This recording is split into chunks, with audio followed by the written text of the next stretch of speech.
Hello, and welcome to Dolphin's Dive, the weekly strategically minded Handelabra stream hosted by Logic Dolphin. Handelabra believes in civil rights for everyone and in being as inclusive as possible, so any comments or activity actively working against those goals are not welcome and will not be tolerated. You can follow us at Handelabra Games on Twitch or Handelabra on Twitter, Facebook, and YouTube. You can follow me personally at Logic Dolphin on Twitch, Discord, YouTube, or pretty much any avenue. Sentinels of the Multiverse, Bottom of the Ninth, Windeck Dungeon, and Zen Spirit Island, and Sentinels of Earth Prime are all available on Steam, iOS, and Android devices, and Windeck Dungeon is also available on Switch, and you can find more information on those games at Handelabra.com. So, another week, another thing to do. Whoa, what is this? Through the Looking Glass. This one-shot requires Sentinels of Earth Prime. What is this? It's a one-shot I'm going to do in 5 years as I get caught up. I guess theoretically I should also do the current one-shots so I can actually get mints, but I kind of feel like I should do the backlog. Because after all, in order to understand modern comics, you need to understand all of the history of comics to this point, right? So, I believe this is where we left off. Yep, 2018.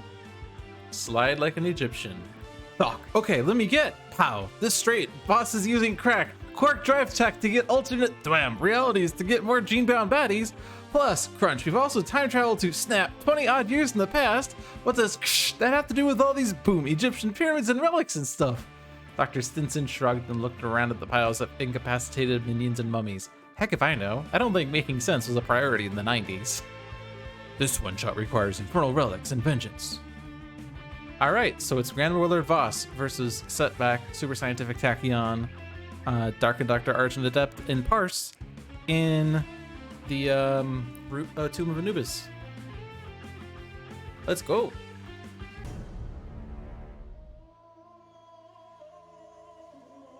Cower before the might of the Thorathian conquering fleet. Alrighty, team, we can do this. Wait, where are my socks? Did I forget socks again? Alright, Setback has Cash Out, Exceeded Expectations, High Risk Behavior, Silver Lining. Super Scientific Tachyon has Fleet of Foot, Quick Insight, Sucker Punch, and Synaptic Interruption. Dark Conductor Argent Adept has Inspiring Supertonic, Musaragni's Harp, Rhapsody of Vigor, and Vernal Sonata. Parse has Critical Multiplier, Exploit Vulnerability, Impossible Shot, and Segmentation Fault. So Grand Warlord Voss starts with 4 minions in play. At the start of the villain turn, if there are no minions in play, Grand Warlord Voss flips. At the start of the villain turn, if there are 10 or more minions in play, the planet has been overrun by the Thorathian army. Game over. Reduce damage to Grand Warlord Voss by 2 for each minion in play. So, he has a loss condition.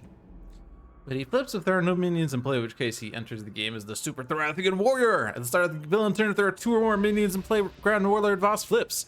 Reduce damage to Grand Warlord Voss by 1 for each minion in play. At the end of the villain turn, Grand Warlord Voss deals the hero target with the highest HP 3 energy damage and the hero target with the lowest HP 2 fire damage. He is a difficulty 3 villain, at least according to the original instructions guide for Sentinels.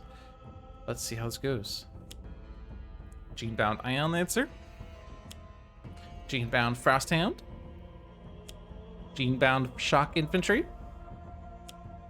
Gene-bound Psyweaver. And he brings out the TC of Conqueror. So damage.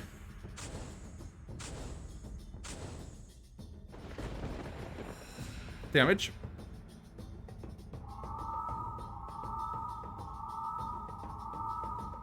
Damage.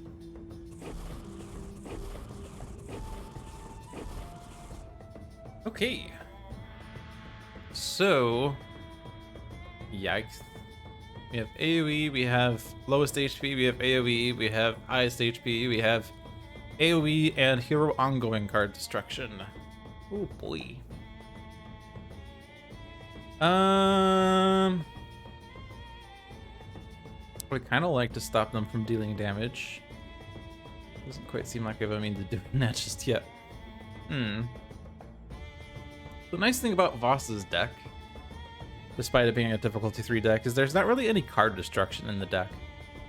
The only card destruction is on TC of Conquer. At the start of the villain turn, destroy 1 hero ongoing card. Equipment cards are safe. But, can we live? That is the question. I'm tempted to play high risk behavior and see what happens with risk, but that could be quite risky. But there's like nothing else to do here. I have no tokens anywhere else. And I kind of want the damage to be going, so I'm gonna get damage going. Hope to get lucky. I got looking up. Aha, things are looking up. One of those ongoing cards will be destroyed. Perhaps the high risk behavior. Let's see, Fleet of Foot. Start with Fleet of Foot, see what we get there. Wrong time and place. Lightspeed Barrage. Scherzo of Frost and Flame. Data Mining. By the way, TC of Conqueror is immune to melee damage because it turns out you can't punch a ship that's in the air. Believe me, I've tried. Unfortunately, nothing here in the way of preventing damage. Nothing here in the way of dealing damage. Technically, Lightspeed Barrage. How much damage is TC of Conqueror? Is it 3? Alright. Well, Synaptic Interruption, its damage, at least. I'm gonna experiment on myself to try to get the damage prevention. I failed. I failed. Alright, reveal the top card of any two decks, put one in the play and one out there in the trash. That's gonna be Tachyon, and probably myself.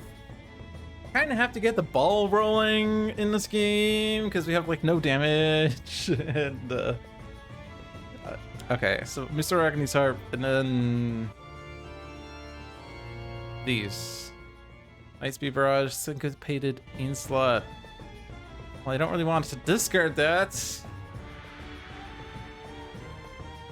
I guess I have to play it. 2 damage and 2 damage kills something. One of the AoEs that stops 8 damage from coming. Possible shot kills the other one. Guess this is not going to do anything this turn. Yikes. At least we can kill some of the AoE. We've stopped 16 damage this incoming round.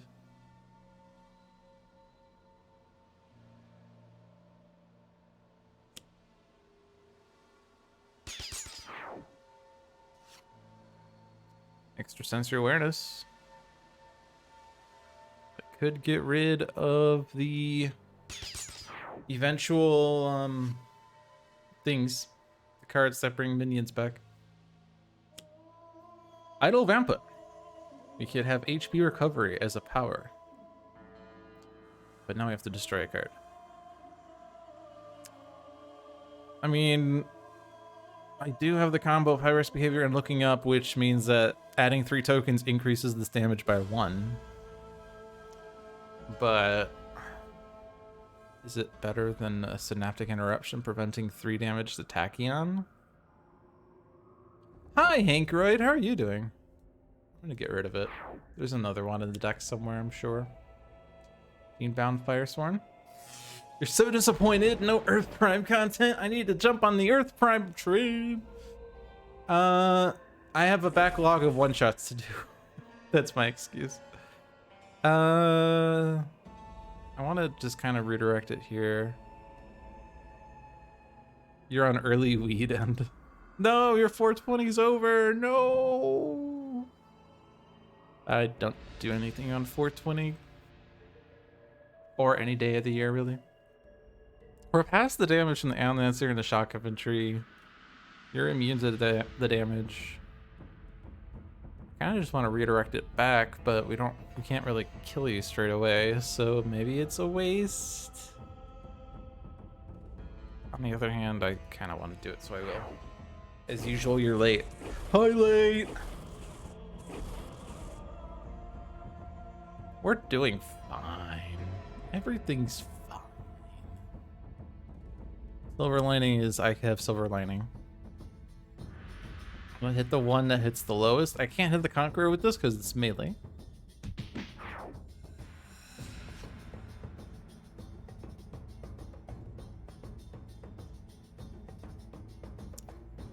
And I have a lot of not helpful things. I could Lightning Reflexes into Quick Insight and find a card that I could play.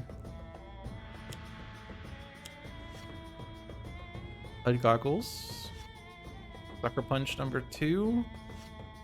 HUD Goggles. I'm gonna discard the sucker punches because they're not gonna do much right now. And I'm gonna play head goggles, and then with my extra play, I could, I guess, kill a minion. I'm gonna hold that, honestly. Experiment myself again. Fleet of Foot blinding speed. Not too happy with the blinding speed, but let's see. Fleet of Foot. Get surprising fortune. Accelerated assault. Vernal Sonata. Quick calculation. I'll just do this one. Now I wish I had Sucker Punch. I guess we're getting rid of the idle Vamput. It did nothing wrong. Alright, so Inspiring Supertonic and Argent Adept can sustain himself pretty well. Should I keep having Tachyon experiments? Sure, why not?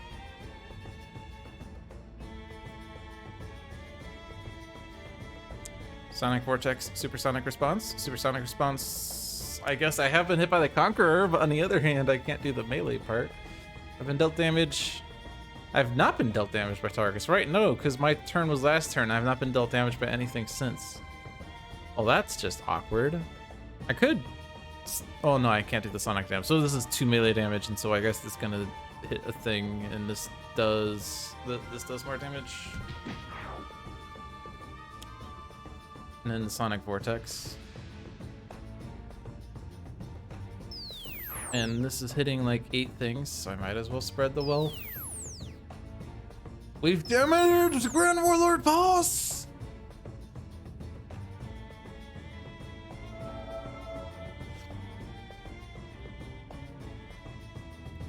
Bum bum ba dum bum bum bum ba dum na na na na na. Okay, there is no thingy. The thingy I was looking for was forced deployment. We did not see a forced deployment. If we can kill the Quark Drive Translocator, it's a dead card, but it is 10 health that I'm losing. Or, well, 10 health that, not that I'm losing, but 10 damage that I have to waste on it, basically. One time you requested a feature in Sentinels to allow you to play as Dolphin playing Parse, and you do not remember why. Yeah, I don't know how to parse that statement. Ha ha, get it? Tomorrow's a damage reduction, that's kind of a bad one. Fine discarding that.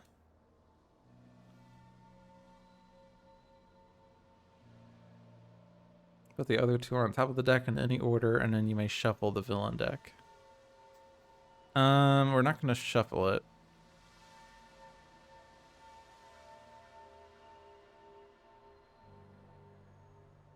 I'll just put the shock infantry on top. We know what the next 2 plays are, so I'm not worried. Judgment of Anubis.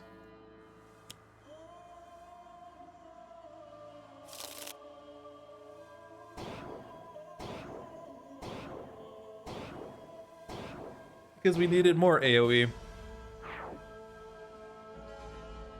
Also, we're destroying a card, which means that he's going to retaliate. Go figure. We don't have another extra sensory awareness. I don't have another inspiring supertonic. I guess I get rid of Silver Lining. The Silver Lining is that we have a card we can get rid of.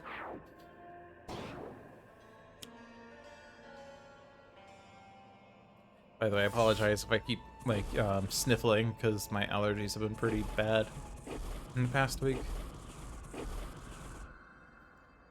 Who is considered to have the highest HP? Setback, because he has Silver Lining. No, he doesn't. No.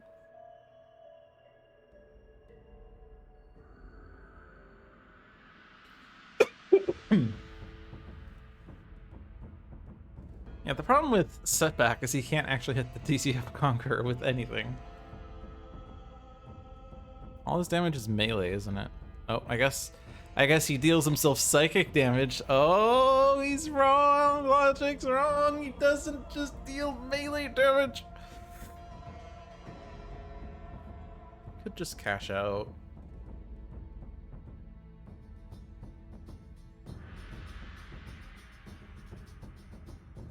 Let's remove 2 tokens. Draw 2 cards. Community Chest is a great card, for I draw 2 cards from my library.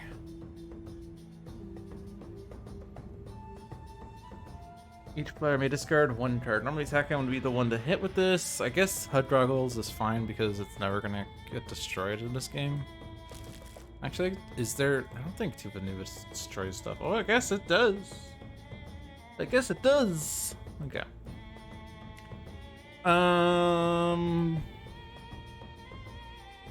I could discard Vernal Sonata and make John mad.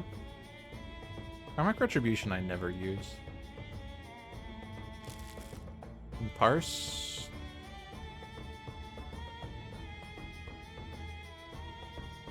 Segmentation Fault. I guess it destroys environment cards. Exploit vulnerability. Exploit vulnerability actually doesn't really do that much because the minions have 3 HP, but I guess it makes it easier to kill ships sometimes. I don't know. Critical Multiplier is kind of the card that has fallen out of my favor. Wait a minute, there's no suddenlies!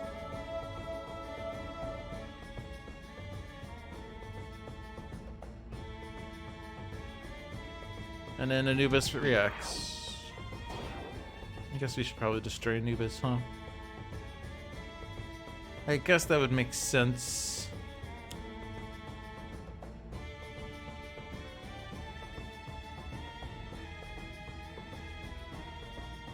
Hey, Hypersonic Assault! We did it! We found one! After everything else is gone.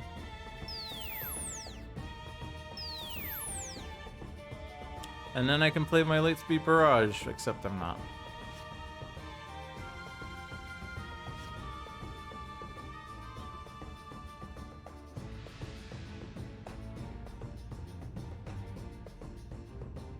I should probably start setting up Argent Adept.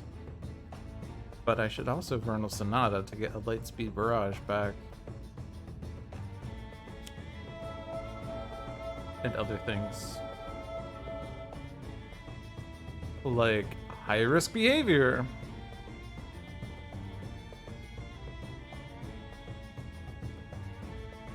Do I want this back? Probably not. I want this back? Probably not. Possible Shot is projectile damage.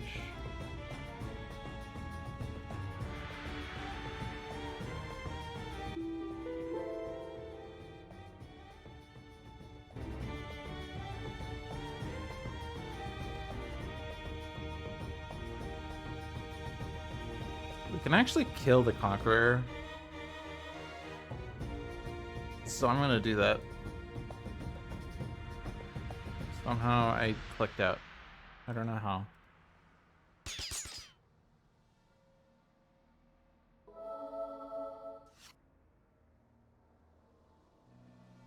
said I didn't want that card on top of my deck. There's another one on top of my deck. Alright, let's kill the Conqueror. Kind of a waste of a targeting arrow, but now we don't have to deal with the Conqueror.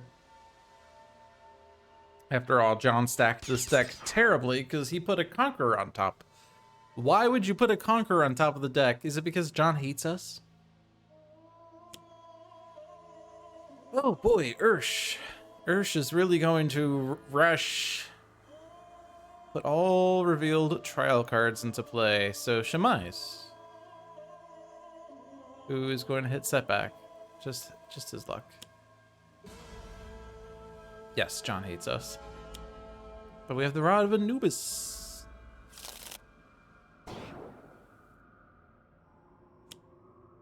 Quark Drive Translocator has joined the party.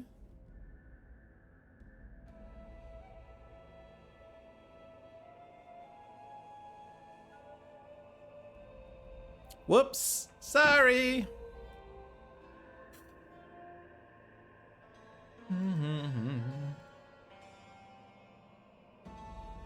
Because we probably have to destroy Urge.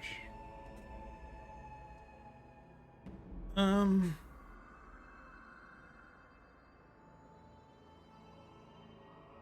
And we probably want to destroy Anubis at some point. We could also consider just winning the game.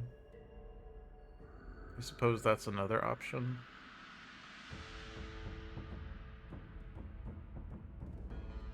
Sonic Vortex plus exceeded expectations kills Ursh. Damages Shamais. Alright.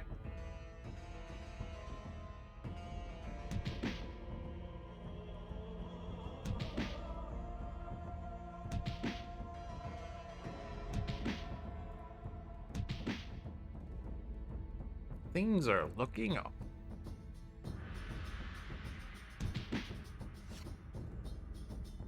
Oh my god, it's high risk behavior. So weird.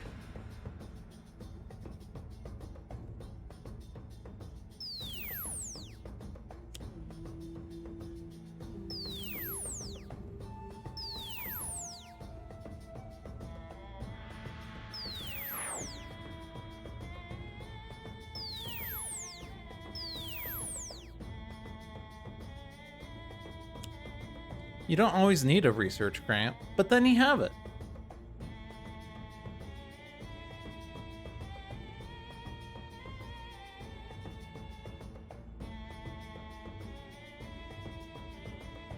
Ooh, blinding speed.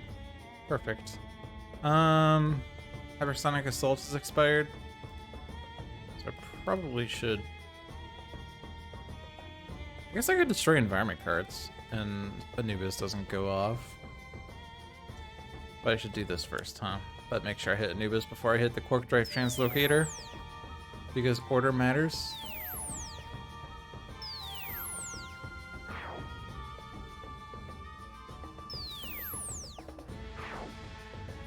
And we have the Rod of Anubis that we can pass around. To gain the following power, your hero deals one target 2 infernal damage.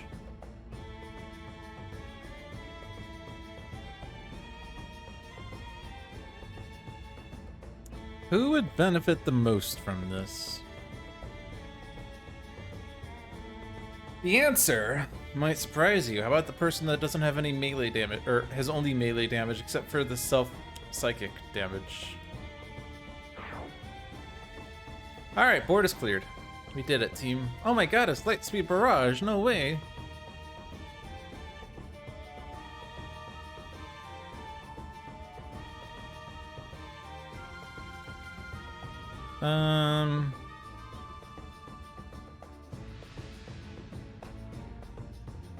Unless they just have Tachyon experiment more so that this Lightspeed Barrage eventually wins us the game, I suppose. Just keep doing that. Throw Lyra out.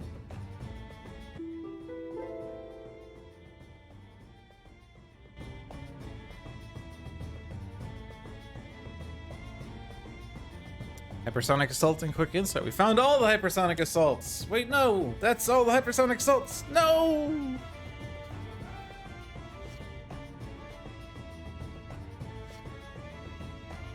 It's all the Lightspeed Barrages.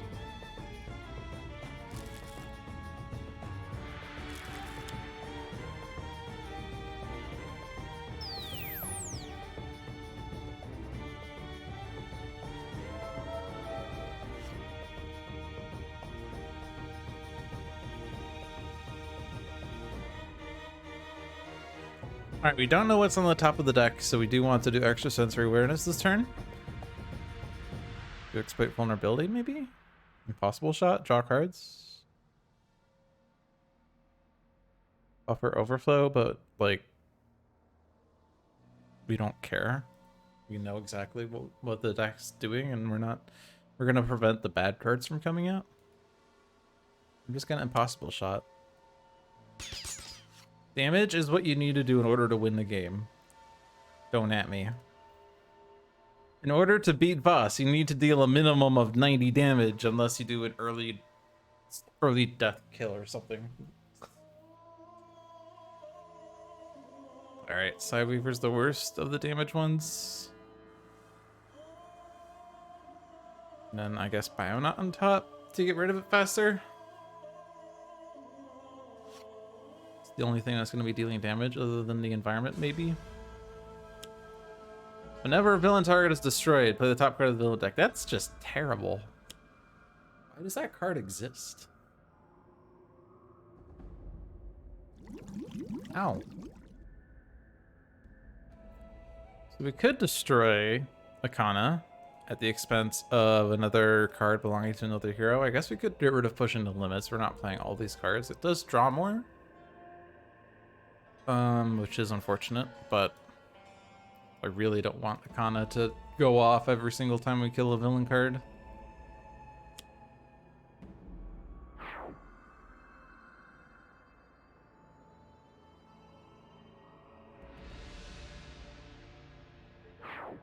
And we could move the rod around if we wanted, but I'm fine.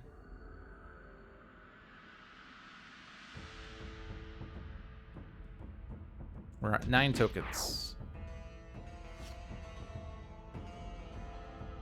That's what she said. I don't know what she said, but sure. Few more experiments and then we'll be ready to rock the Lightspeed Barrages.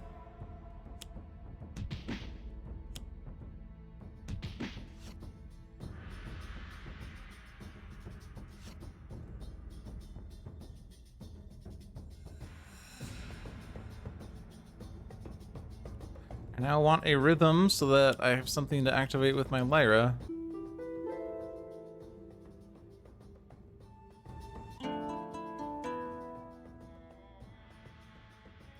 What's the chances of a successful experiment? There's 2 pushing the limits. If I reveal 1 pushing the limit, the other needs to be pushing the limits. I could move the rod around. That's what she said. Okay, I get it now. I get it.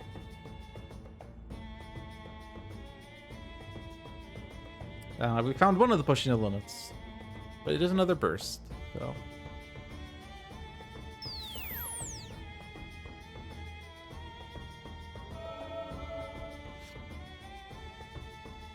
Boss is going to be dealing damage now, by the way. That is so decided. And we know the top card of his deck is the Quark Drive Translocator.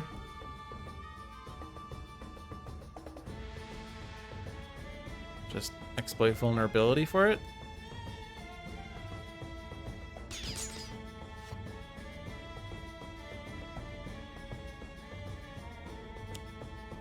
Namti.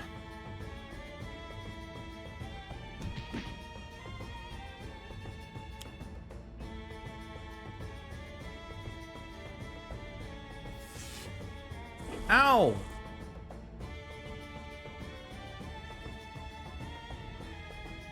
Is now the time for high risk behavior? I'm at 4 HP and I'm gonna die.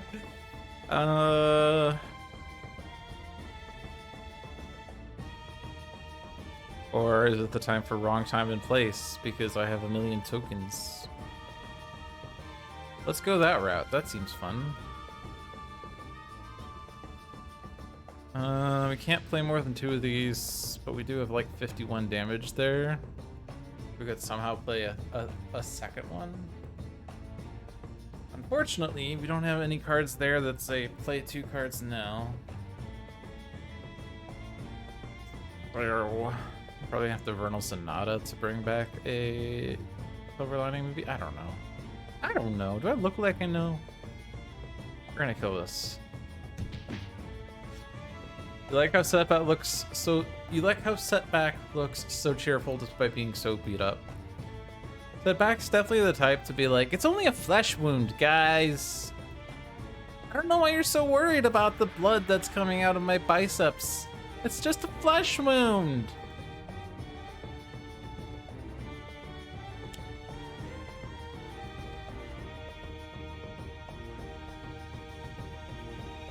That destroys Namti.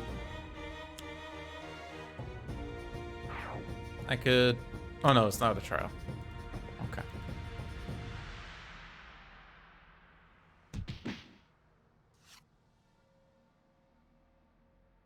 Okay, 1 card left in my deck, which means that I could experiment to discard that card. And then my light speed barrages are almost at max power except for my 2 synaptic interruptions. I don't think that's worth doing. I think I'm just gonna Vernal Sonata. Actually,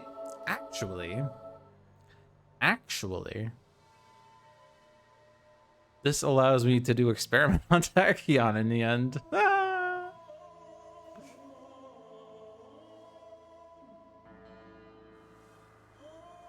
Because if I put a one-shot or a burst, it will be played. So I want to do lightning reflexes then. I clicked that. I don't know why I clicked that. I was autopiloting. It's fine.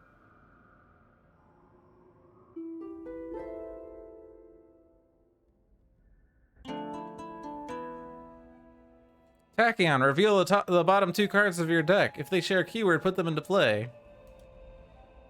Oh my god, they share a keyword! Oh no, I can't Nibble Strike first. Damn it. That's a bad idea. Oh no, this is actually a pretty bad idea. Okay, we're getting 2 light speed barrages out. Okay. Okay. It's not, like, ideal, but whatever. I did 38 damage. It's fine. Well, I guess I don't have to draw a card. Okay, no. Okay. I guess I could have ordered that differently to have done 2 more damage to Voss. So, in the event that that damage was necessary, I plead the 5th. Ooh, I can't kill the Cork Drive.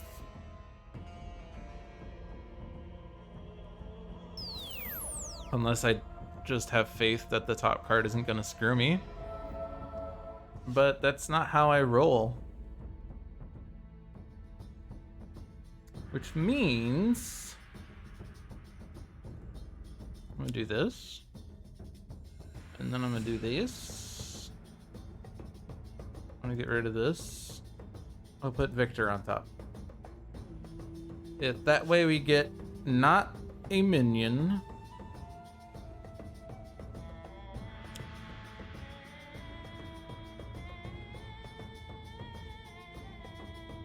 Yeah, not a minion. Also, this is bad in Doc Thorath Capital. And this can be used to kill the Cork Drive or Setback, I suppose. I'm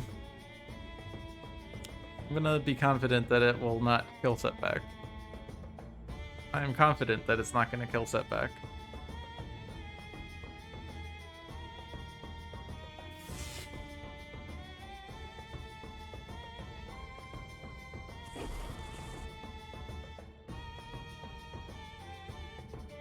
Killing Setback would end his suffering too soon.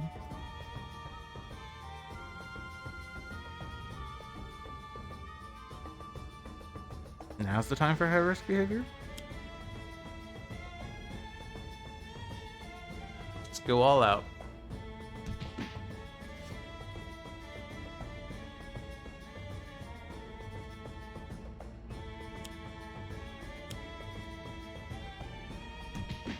I'm starting to think we might win this. Yay! We slid like an Egyptian.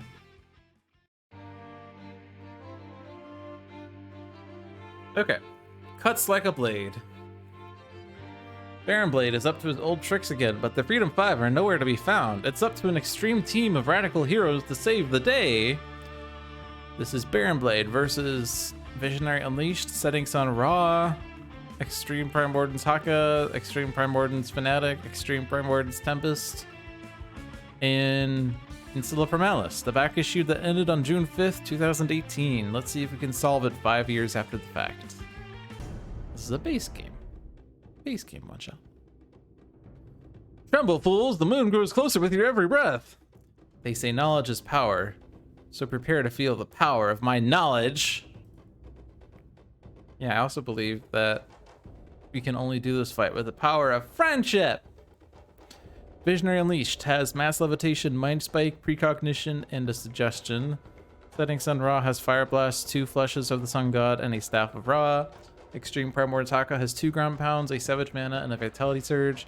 Extreme Primordial Fanatic has a Divine Sacrifice, Emboldened, Final Dive, and Undaunted. Extreme Primordial Tempest has Aquatic Correspondence, Cleansing Downpour, Otherworldly Resilience, Shielding Winds. So, you start with a mobile defense platform. At the start of the villain turn, if there are 15 or more cards in the villain trash, Baron Blade's Terra Lunar Impulsion Beam activates, pulling the moon into the earth. Game over. When Baron Blade will be destroyed, his villain character card flips to the Vengeful Mad Scientist side instead.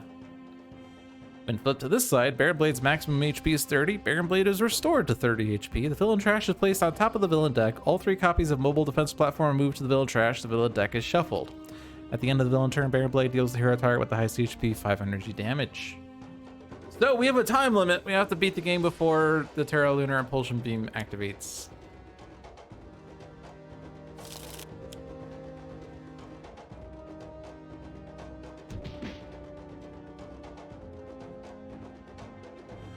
Okay.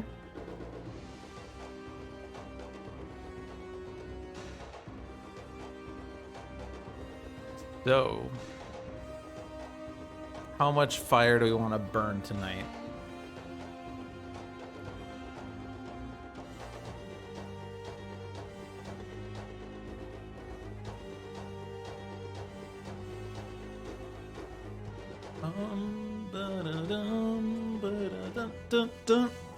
How many cards are in Baron Blade's deck that would stay out and play, by the way? This is something I've wondered. 2, 5, 7, 9, 11, 13, 14, 15.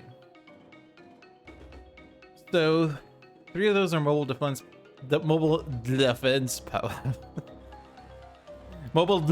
platforms. 3 of those are mobile defense platforms and need to be destroyed in order to actually damage Baron Blade. But we have a Blade Battalion, 2 Backlash Fields, 3 more Blade Battalions, 2 Elemental Redistributors, 2 Living Force Fields, and 2 onboard remote turrets. So that's 2, 3, 5, 9, 10, 12, 13 cards that you can put in his trash. And then he doesn't relocate the earth. So as long as you don't destroy anything that's not a mobile defense platform, you can never lose. Although actually he can just discard those cards, right? Consider Hearts of Victory, he discards cards. Yeah. So watch out for the mobile defense platform. Welcome to the Dolphins dive where logic can't speak standard English. I guess just precognition and see what's coming up. Put 1 on top and 2 on the bottom. Normally this card would be right here, but it's not right there. It should be right there. Thanks, John. 1 on top and 2 on the bottom. All right. So definitely not Haste and Doom, as that just plays another card anyway. Blade Battalion deals 5 damage versus Powered Remote Turret that deals 2 times 5 damage. Also, it will actually be 3 times 5 if maybe don't destroy the mobile defensive platform. I guess this Blade Battalion. But Haste and Doom on the super bottom. Although it's like unlikely we reach that point because the deck will shuffle when he flips. It will deal 1 target, 1 damage. I'm not gonna worry about the Blade Battalion. Telekinetic Cocoon? I don't think Telekinetic Cocoon can save Visionary from the Terra Lunar Impulsion Beam. I'm pretty sure she still dies. Kind of funny that this talks about pulling the moon into the earth. What if you're in an environment that doesn't take place on Earth? Does that mean that like the Earth is gone, but you could still keep battling Baron Blade on like Doctorath Capital? Like, Baron Blade, no, you killed all the people on Earth. How could you? Now we have to take it down in revenge.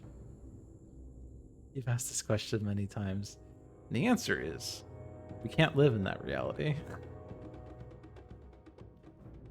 You should house rule it, I suppose, where like if that does happen on Doctorath Capital, the game just continues, but it's like a sacrifice victory.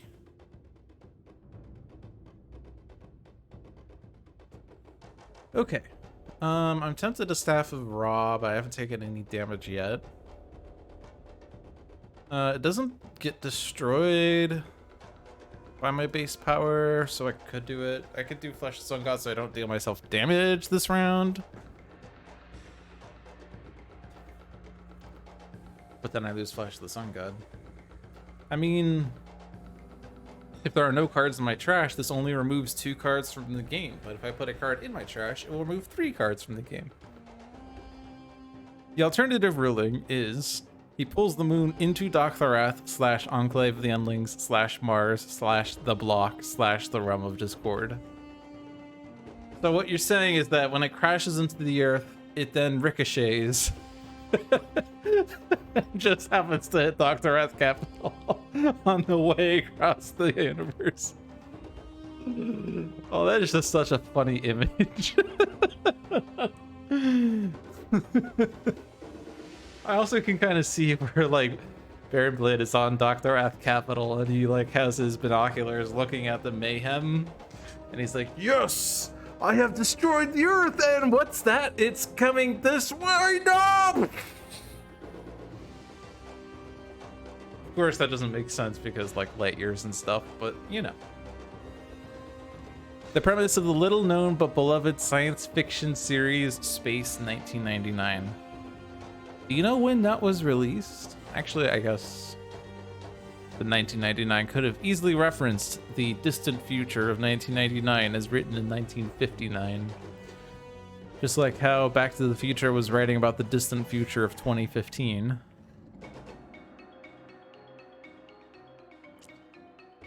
I guess I just don't play a card. I could skip. I mean, Blade Battalion is hitting Raw, which basically means that the damage Raw deals to Blade Battalion would be less damage dealt to Blade Battalion, or dealt to Raw by Blade Battalion. So the damage I'm dealing to myself is just like net neutral. Sure. I guess I will accept that. Wonder what he thinks when he tries to pull the moon into the time cataclysm. So much chaos. One moon more, one moon less won't do much of a difference here, but hey, it's my job. I'm destroying the time cataclysm. But Baron Blade, the time cataclysm is not a place. It is just all around us. Listen, bud, I don't make up the rules. I just work here. Savage Mana, I could eat the Blade Battalion, although my base power doesn't actually deal damage. I can target Ra and redirect Ra's self-damage to Haka and regain a hit point off that. Sure. Why not? I could also target Fnatic. Wait, this redirects all damage dealt by Fnatic to that target. I could do Divine Sacrifice and redirect damage dealt to Fnatic and then redirect the damage dealt to Fnatic to Haka. Haha! I'll just hit Ra.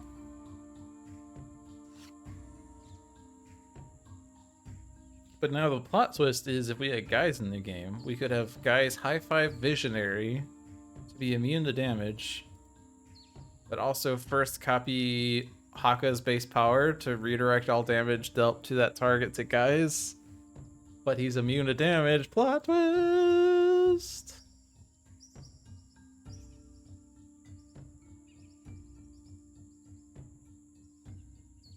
Maybe he pulls the Earth. What'll really bake your noodle is when he pulls the moon into Farsight City. Is Farsight City on the moon? It doesn't say the moon. Narrator, it says the moon. Well, it doesn't specify which moon. It's one of Jupiter's moons. Listen, I don't make up the rules.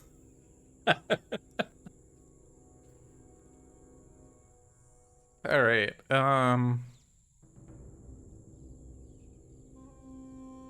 Embolden on Tempest, and then I can do Cleansing Downpour and Tempest doesn't regain hit points, but everyone else heals. Then again, none of us have taken damage except for Ra and Haka, so... I don't know why I'm playing this so slow, because I'm too busy chatting with my friends. Like, I don't always have people in my chat, so it's weird having people I can chat with. It's so weird. Fireside City is absorbed by the moon as the moon moves a few meters towards the city. Yeah, I guess basically to throw the moon into Farside City, it just raises by a few meters.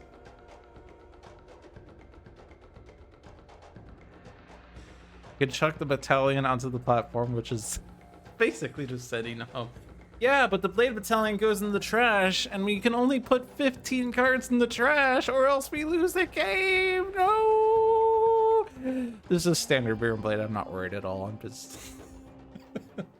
If this was Ultimate, where he discards 3 cards at the start of his turn, but also doesn't shuffle his trash on the flip, then that would definitely be worrisome. But I'm not worried. I guess I could just do that. That's fine. And then I will redirect all of my feature damage to the mobile defense. The mobile defense platform. I don't know why I can't say that.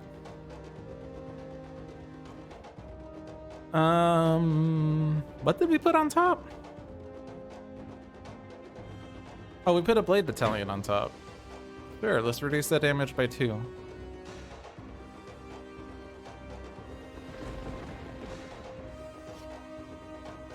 Technically, Baron Blade wins on turn 0 because the moon is already pulled into the city. I guess you could argue that due to gravity, the city is already in a state of being pulled into the moon.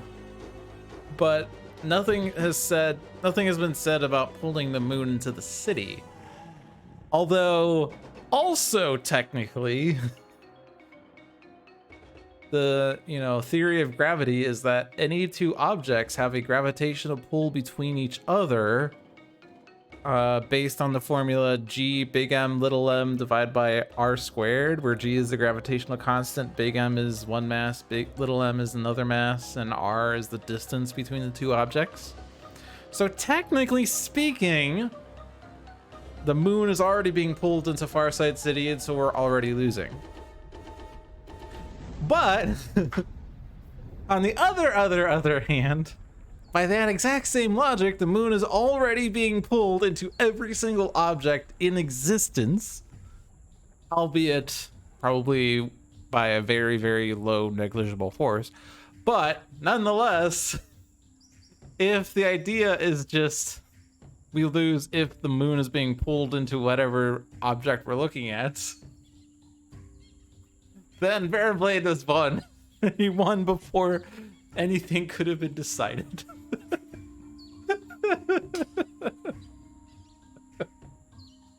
Then again, I guess it's not necessarily the whole, like, it's not like the heroes go, oh man, the moon is being pulled by technicality. Oh man, we lost. Shucksy darns, let's go home. I could just mind spike the mobile defense platform. Sure.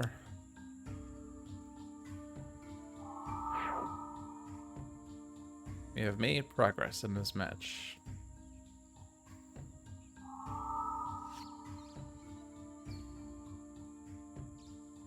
No.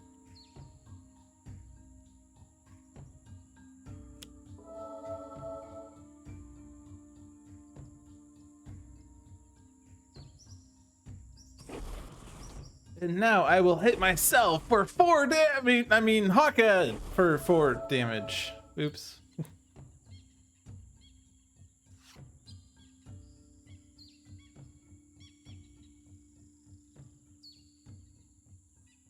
I've damaged Grand Warlord Voss. It'd be nice if I could put something under Savage Mana. Oh well. Blade Battalion going after Ra? So I redirect Ra again? No, I don't think I'd do that. Ra's at full HP, he's always gonna be full HP, and he's gonna keep hitting himself because I guess he could do Living Conflagration. Okay, that's fine. You don't need as much AoE now.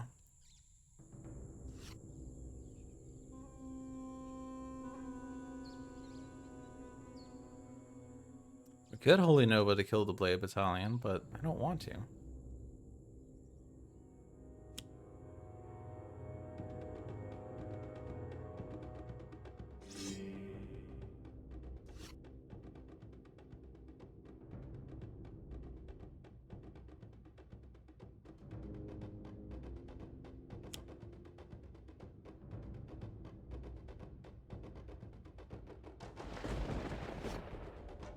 Grievous Hailstorm.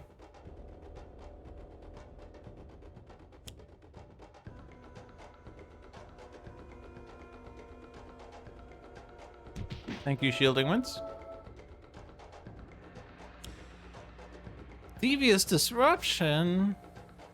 Man. I hate this card.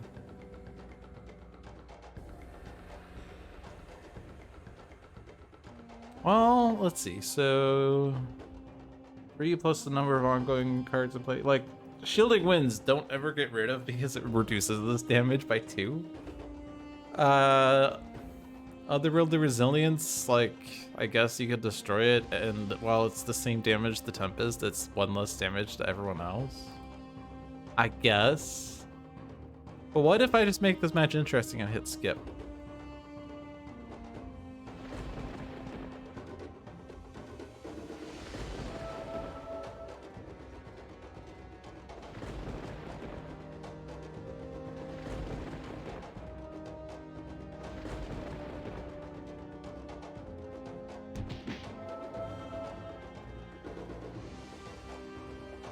Suggestion time?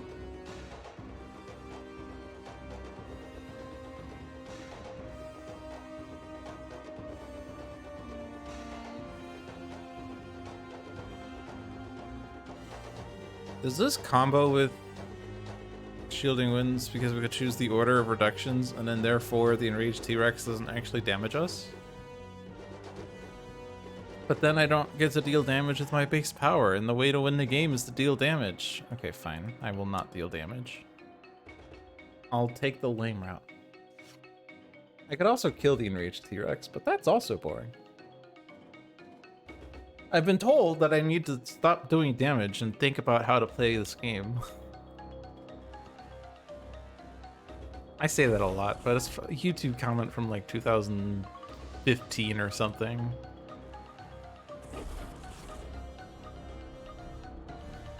Like, I don't really remember the game that much, other than I think it might have been like a damage race type game against Plague Rat, and I think I did something probably what seemed pretty silly, which was I had Fixer with dual crowbars and I forget the name of the one where he deals +2 damage to himself and everything, or you know, +2 damage dealt to by Fixer by 2. And I think I basically hit Fixer and then did a retaliation on another target to do like 1,000,000 damage. And someone in the YouTube comments said, Logic needs to stop focusing on damage and focus on winning the game or something like that. Which is great because I actually won that game. Thank you very much. Like, it was calculated. But apparently, hitting myself intentionally to deal extra damage to the villains is incorrect, despite the fact that I won, you know. That's besides the point.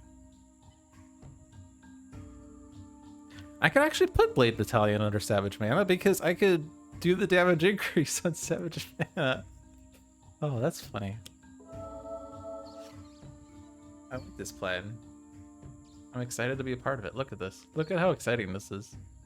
I could deal 1 damage to Blade Battalion, and then put Blade Battalion under Savage Mana!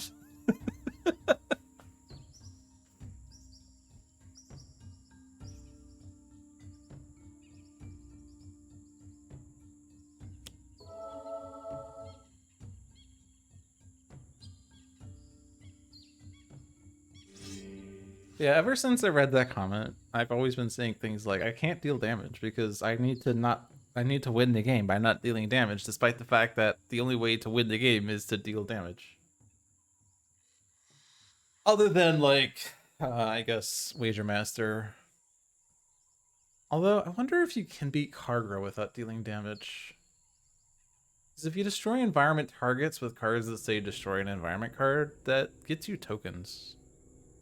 But if Kargra comes out, you lose, right? So...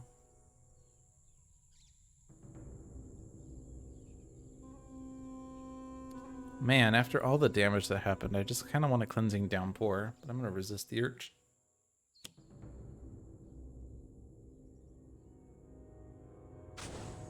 Then again, I'm dealing damage. I'm not supposed to be dealing damage because I need to think about winning this game.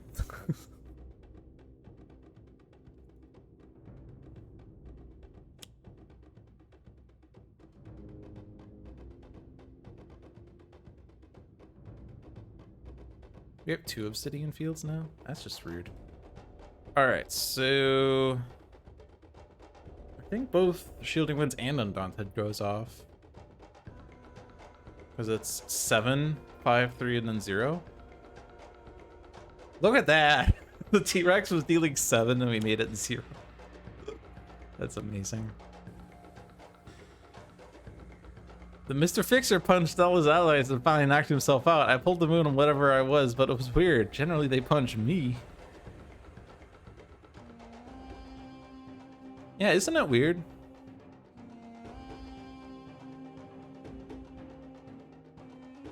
Shielding Winds is all damage, or... Yeah. Ooh, so it can reduce the rest of the mine damage.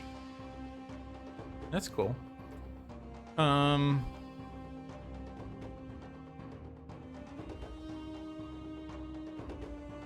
Iron Blade probably flips soon. Oh no, mobile defense platform. No, but no. He's not flipping because of the mobile defense platform. No. I'm just gonna rest the mind on the T-Rex now. And then I will hit the mobile defense platform, except now I have 2 ongoings in play, so I'm dealing 3 damage. But it's 5 because of Obsidian Fields. Hey, it's the Baron Blade card. Is there any deck where Brain Burn... I guess I was going to say, is there any deck other than Baron Blade where Brain Burn makes sense? And the answer is yes, Chairman. Imagine putting the thugs on the bottom of the Chairman's deck, and then the underbosses just don't do anything. You could also use this to put, like, Parataha Magnifica on the bottom. Basically, any villain that has a mechanic involving searching their trash for a card, just do this once the card is in the trash. Like, you could put Chiquito on the bottom of the deck. Oh yeah, and the Citizens, yeah. So there are a lot of cases for this. But on the other hand, it involves hitting yourself, and that's something you should never do because that means you're a bad player.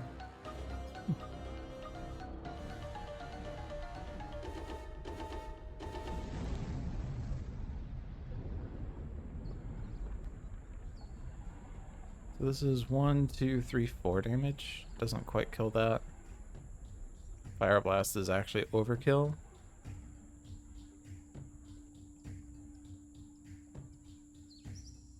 The only hit point that counts is the last one. Exactly, that's my perspective too.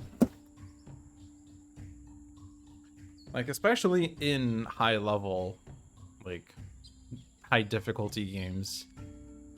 Like, you have to consider hit points as a resource. Same goes for Spirit Island. Blight on the island is a resource. Sometimes you have to let a Ravage go off because if you're focusing too much on preventing this Ravage from going off, when you could have instead prevented 3 builds or something like that. Like, this Blight is worth less than 3 builds. Of course it's situational, but...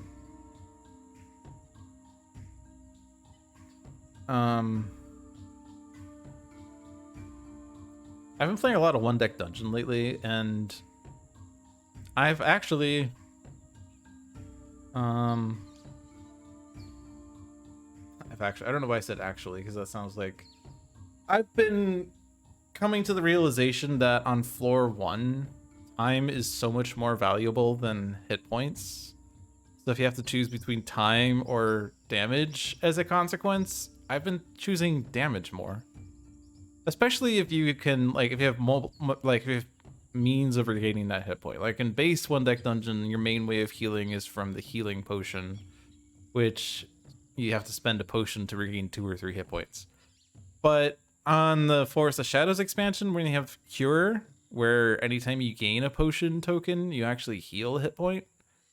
If you don't have a hit point to heal, then you're not really gaining anything by gaining a potion. So you might as well take damage so that you have something to heal later. So. And like, if you're spending a lot of time on floor 1, you're not getting as many doors, which means you're not getting as many items and skills. You're not leveling up, so you're not getting the heroic dice on level 2 if you're not starting on novice difficulty. And so when you go to floor 2, you're underdeveloped, but there are more boxes you have to cover, and so it snowballs into a loss usually. But if you spend as much time on floor 1, you should not be spending time. You should be spending time instead. It's kind of hard to explain. If you have a bit, if you're spending IRL time versus spending time tokens, you can get so many doors. I think I mathed it out, and you can get 14 doors on floor 1 if you like don't spend any additional time, which obviously sometimes you have to, because like some doors force you to spend time, or you just can't avoid the consequence, or the dungeon mechanic involves spending time. But I've been finding that like getting those 14 doors when you can makes the rest of the game really easy. Like, it's very hard to lose at that point once you go into floor 2 with like level 2 and 3 items, or well, I've been playing 2 heroes, but like 3 items each, 2 skills each or whatever. I've even managed where I got to level 4 before I finished floor 2, but it's quite rare to do that.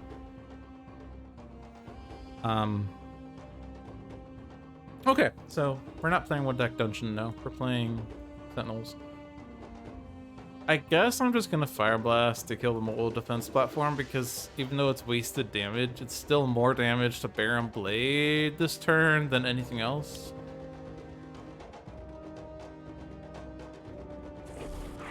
Time isn't real seems to be very philosophical when you don't know what you're talking about. How can time be real if our eyes aren't real?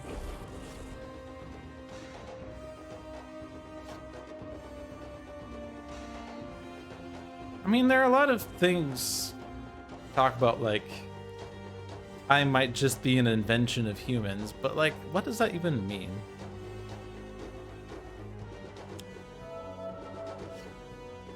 Like, how can... I mean, I guess I'm low level here, but how can time not exist? I don't know.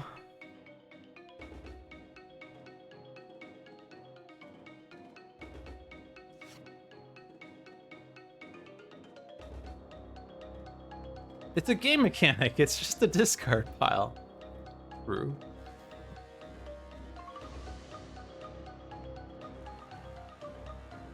Is now the time to embolden Tempest?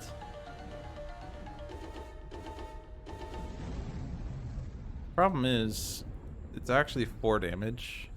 It's not gonna get reduced by shielding winds. Unless I can somehow get another +1. If only we had like imbued fire. That'd be so nice.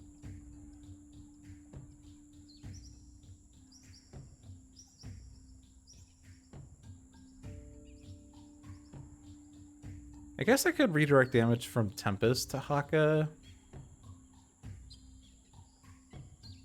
And then that way it would become basically 2 because he would regain 1 back. And then it's net neutral, but I don't know. I'm just like casually playing this game, I'll be honest. I'm not really thinking too much about what I'm doing. I'm just doing.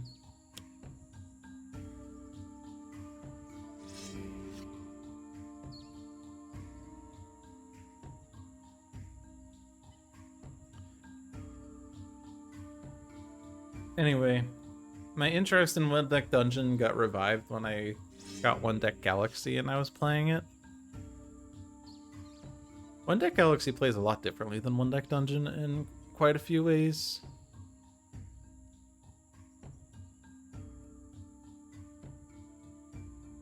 I don't want to waste this Lightning Slash. But again, this is the conundrum where it's like, this is wasted damage, but at the same time,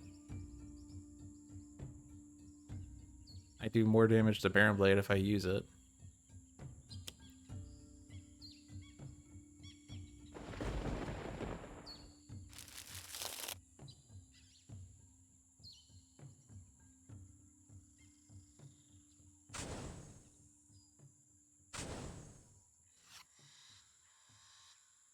Did I use suggestion this round? No, I didn't. I'm smart. Yeah, it's... Oh, and it's the third Obsidian Field. All right, we got another +1. We did it! Also, this is already hitting Barrier Blade, so I don't need to redirect it.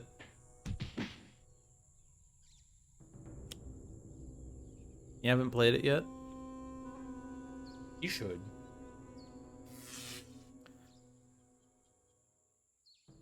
It's like less clear what the correct course of action is. And I like it.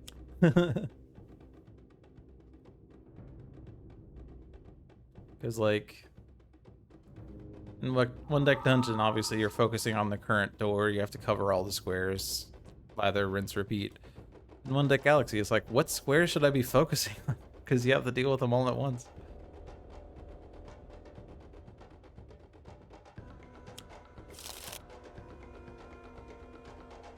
That is a lot of environment cards that are in play.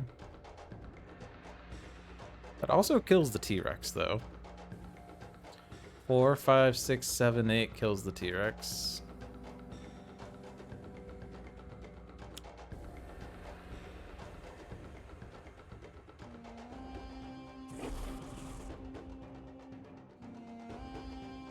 So I guess I'll just win the game a different way.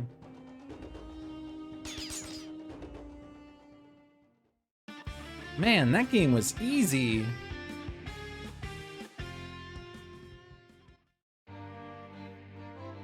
But what about this alternate universe? A black cat crossed the path in front of the heroes and disappeared into the jungle. Whoa, deja vu, said Haka. What did you just say? Replied the visionary. Haka shrugged. Nothing, just had a little deja vu. It seems like something has changed. Challenge Baron Blade versus Visionary Unleashed, Setting Sun Raw. Extreme Primord's Haka, Extreme Primord's Fanatic, and Extreme Primord's Tempest. And Insula Primalis.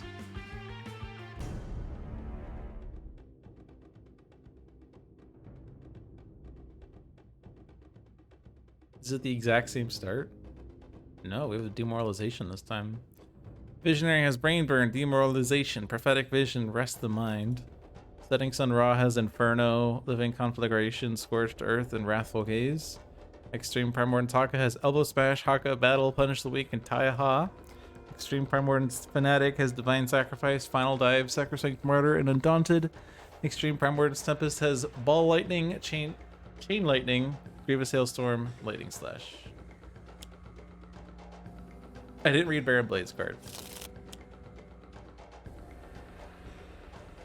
Baron Blade's card says the exact same thing. However, the decoy Impulsion Beam. It's just like the snail that is always barreling towards you, and when it touches you, you will die, but you're otherwise immortal. So you think to yourself, I'll just figure out where the snail is, and you'll just go to the opposite side of the earth, and you'll dodge the snail. But what if it was a decoy snail? Okay, challenge. When Baron Blade flips to the second side, the villain trash is not placed on top of the villain deck, and the villain deck is not shuffled. However, he still puts all 3 copies of Mobile Defense Platform into the trash, somehow. At the start of the villain turn, if there are 15 or more cards in the villain trash, Baron Blade's Terra Lunar Impulsion Beam activates, pulling the moon into the earth. Game over. Wait a minute, that's the exact same text as what's here. Is this a typo? No, because now it's also on this side. Oh no!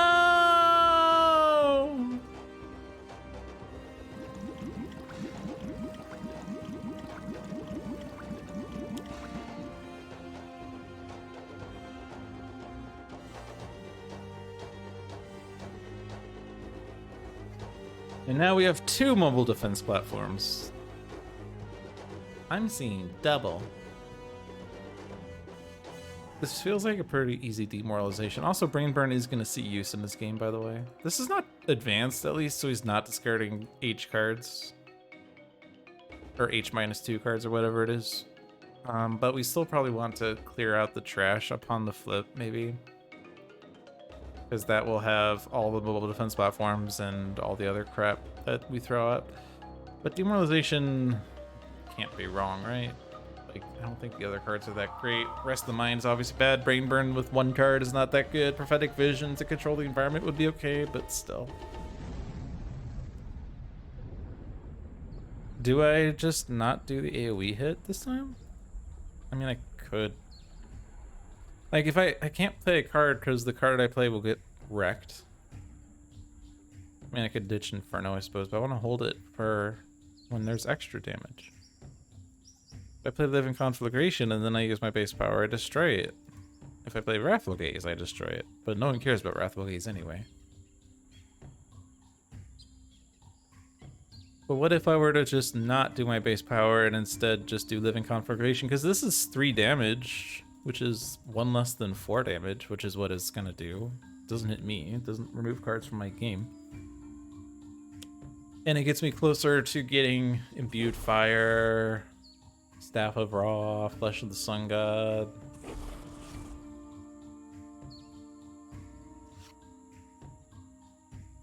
I mean, card draw is really strong. I used to underestimate card draw. Like the Temple of Zhulong card that says 1 player may play a card or draw 3 cards. And I used to think, drawing 3 cards? Really? That's what they have to do in order to make the card draw make sense? Nowadays, I'm like, holy shit, 3 cards? That's so many cards! I might still use the card play though, but drawing 3 cards makes it easier to draw the cards that are good, right?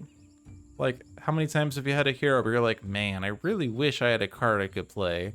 Also, my name's Expatriate.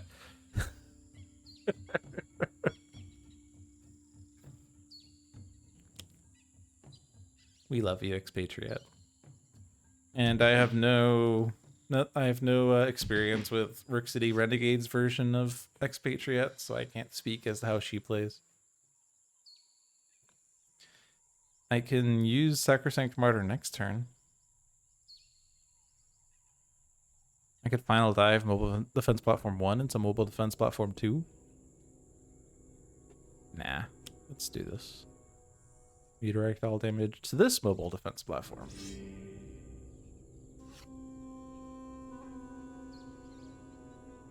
And then Grievous Hailstorm. You know, I realize now that actually I'll probably kill that Mobile Defense Platform before Fanatic's turns. That was kind of a waste, but it's okay. Obsidian Field. Deja Vu. Easton Doom. Deja Vu.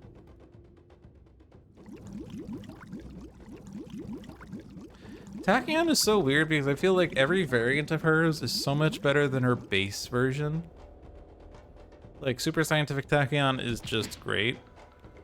But Freedom 6 Tachyon, everyone drawing card. Remember what I just said about how card draws are so good in this game? Having everyone draw a card is ridiculous. But also, Freedom 5 Tachyon, who can use her Blitz a million times in a row, give her a damage increase, and now it's just bonkers. Precog? Can't go wrong with precog.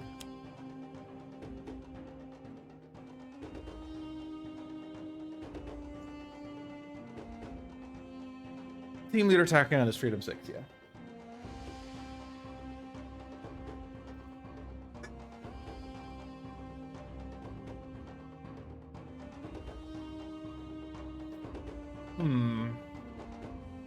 Which one do I want?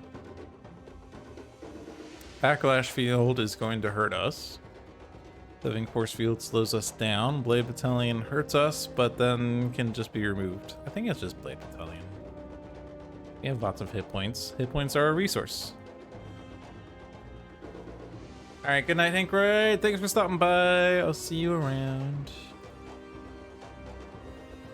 Yeah, I guess we're just gonna get rid of you, so Fnatic didn't really contribute.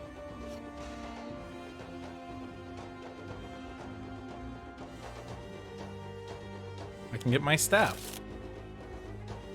I can get my backup staff. I can staff it up. I don't have to use my base power because I don't want to. It's one less hit point towards Baron Blade, but like 4 less to myself.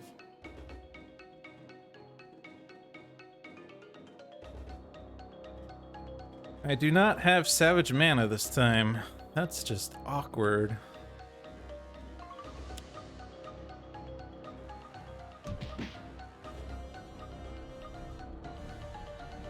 Honestly, I'm just gonna leave that Blade Battalion alone. I'm just gonna let him hit us. It's fine. I could final dive him, I suppose. It's fine. Everything's fine. Redirect all my damage to the next Baron Blade, or not the next, this Baron Blade. Next turn's damage, that's what I meant to say. And then just whack? I guess, actually I could just use this, okay. I don't want to kill Blade Battalion because I don't want to put a card in his trash. That's really all it is. Deal any hero that does not destroy one of their equipment cards 5 fire damage. So deal everyone because I refuse to. I refuse to conform.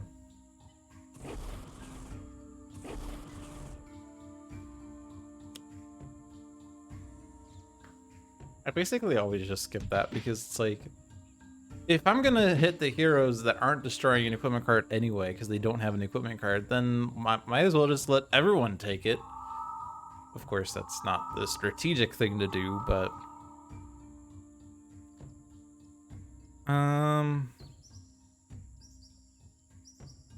I don't really want a Cerebral Hemorrhage. Let's look at the environment deck. We got T-Rex, Velociraptors, Pterodactyl Thief. Velociraptors at least have things to eat. That's all I gotta say about that. Pterodactyl Thief is bad.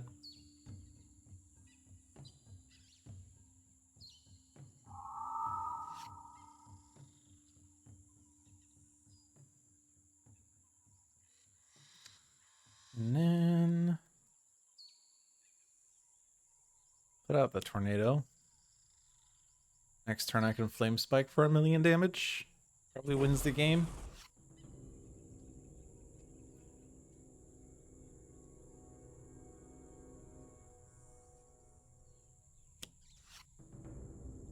Rampage!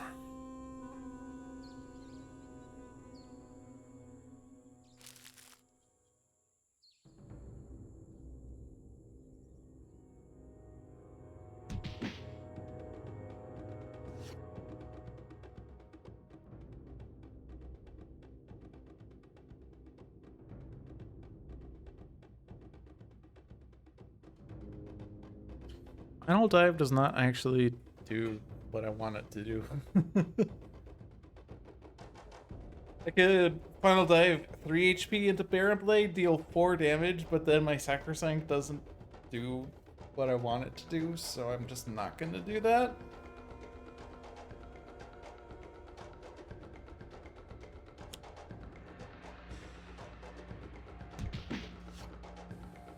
Zealous offense!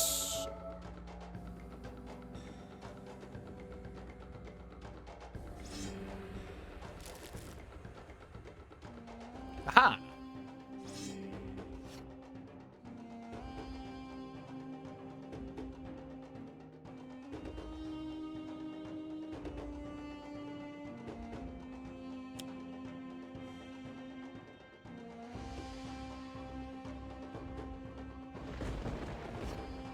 We just have to survive the next round.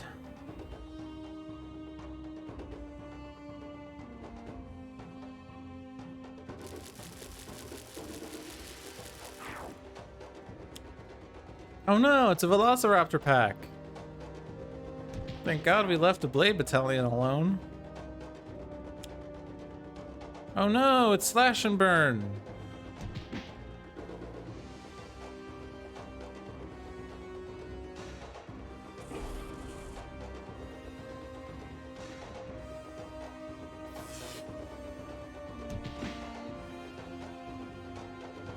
Can we win? There's like 7 cards in the villain trash. Seems impossible.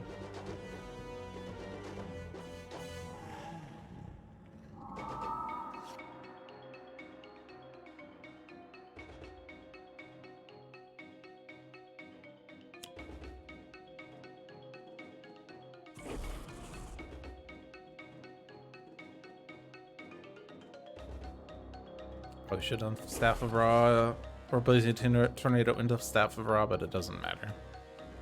It just doesn't matter.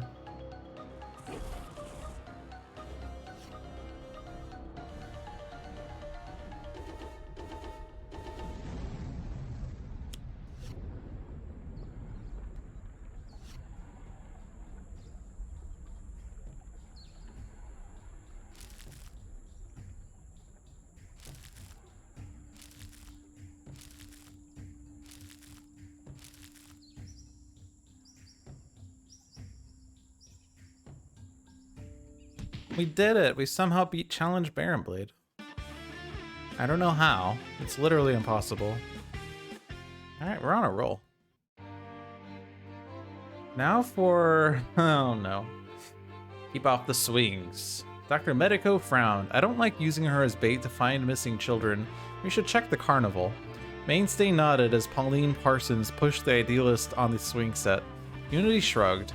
I'm glad I'm not the kid any longer. Out of the corner of everyone's eye, Riot slid from a shadow.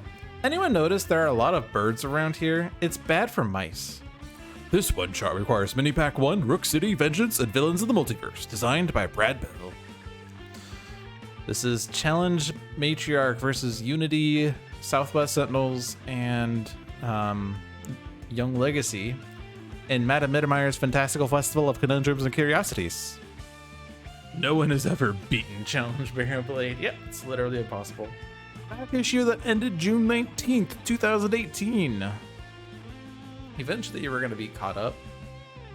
Only like a million years to go. Hear my song of pain and sorrow. All must know the might of Corvus. Bad guys? Oh no! Looks like it's time to make some friends. Literally.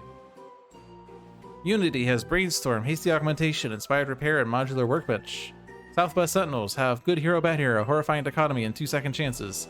And Young Legacy has Inspiring Presence, 2 Lead from the Fronts, and Thok. So, Challenge Matriarch.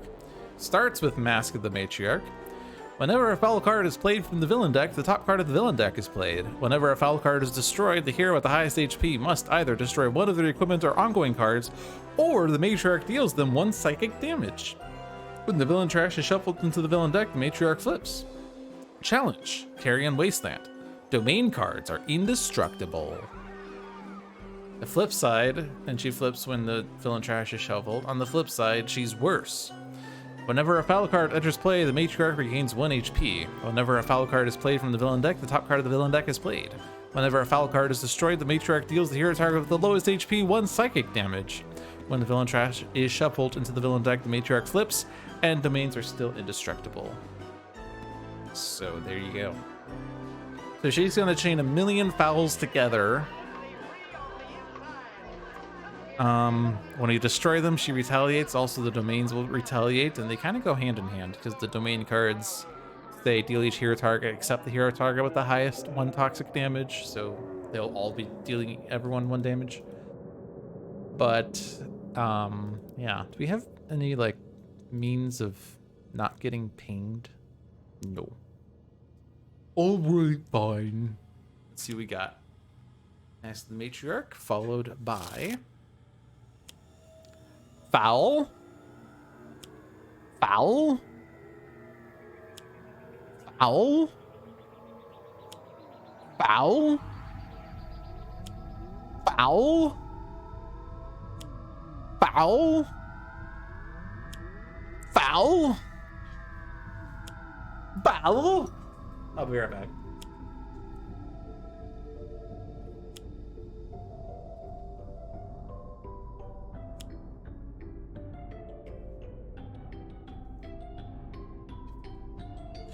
Alright, I had to close my curtains because it was dark out. I was worried someone was gonna look in my room and be like, what is this loser doing playing Sentinels? We have a grand total of 9 foul cards. That's a lot of fouls. We could... Oh, no, that's not AoE. Do we have AoE? No? Really? That's weird. Expatriate as a card. The lists are do damage to every new villain target played. And that's entertaining, yeah. Kills the fouls when they interplay.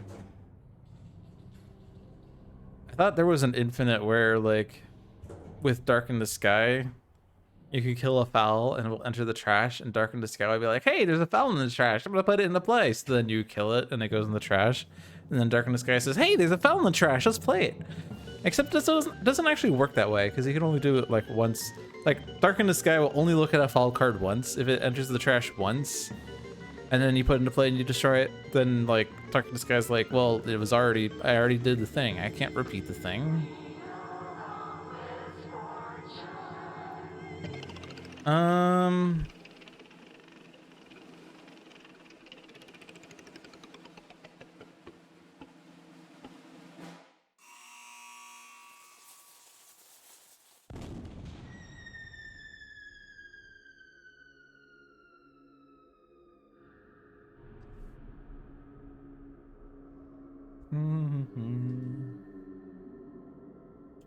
Obviously, main stage block will be nice, but we need to kill the mask so that she doesn't play like 2 cards per turn. And the ones, I have to prioritize which ones to hit. This one hits the lowest. That's generally bad. The ones that deal 1 damage are probably okay because they'll be pinged away. But it's kind of hard to like figure out which one it is. I guess Chattering of Jackdaws is strictly worse than Murder of Crows and Unkindness of Ravens because it hits everyone versus everything but one. Do I want to kill these 2? Well, actually, no. Kill the Kettle Vultures, then kill the Clattering of Jackdaws. Murder of Crows and Unkindness of Ravens are lowest priority right now. So I can kill 3 of them and get cards, since I don't seem to have any golems in my hand right now, other than now Raptor Bot.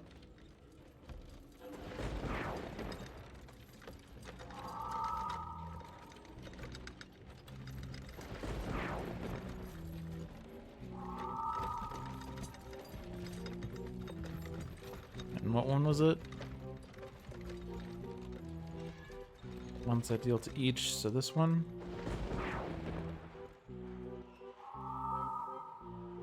And I can't destroy any equipment cards, so I skip.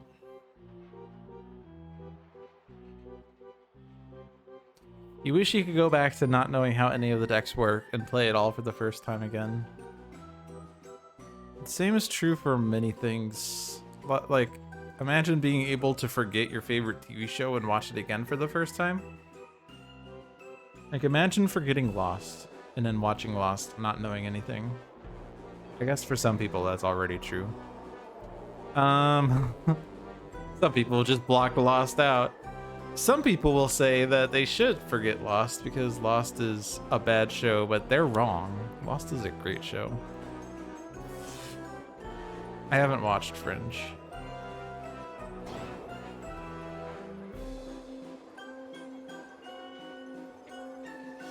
Lost, for some reason, gets a lot of flack by people because of, like, there's 2 major things that people criticize the show for. One is that it doesn't answer every question. The other is the ending, and then they cite, and I'm not going to spoil it for those that haven't watched it, by the way, but they will cite the ending and be like, The ending proves that blah, blah, blah, blah, blah. So counterpoint to number one, most of the questions are indirectly answered in the show. You generally don't have a character explicitly saying, well, the reason for the polar bears is because, you know, Jack Black came onto the island and delivered them on the Polar Express. Like, they don't explicitly say it, but if you pay attention, you can kind of piece together what happened. And it's like not too like, I mean, you can make the argument that if you have to piece things together, then it's fan theory, but it's kind of like really obvious why if you pay attention.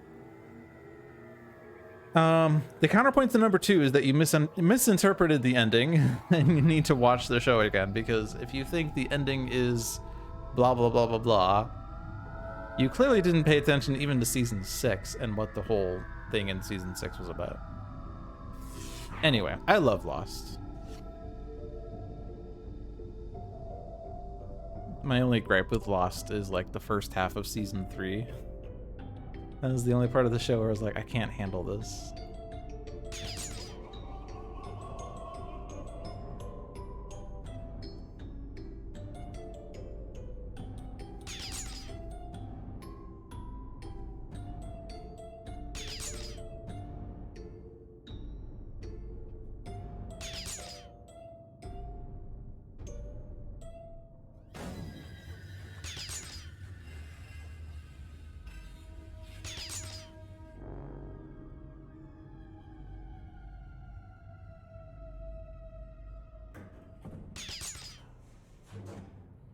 There's also a few things I kind of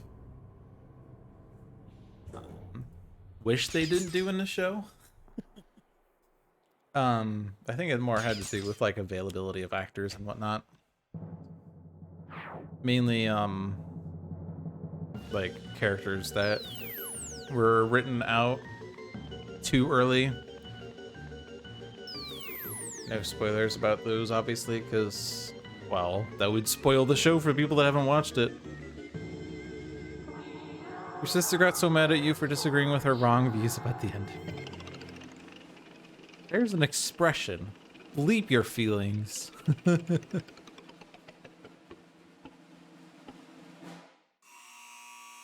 don't think it's worth playing Raptorbot. Wait, we have Freak Show. Wait. Air with the lowest cannot deal damage. So if I play Raptorbot, Raptorbot can't deal damage. So it's definitely not worth to play Raptorbot right now.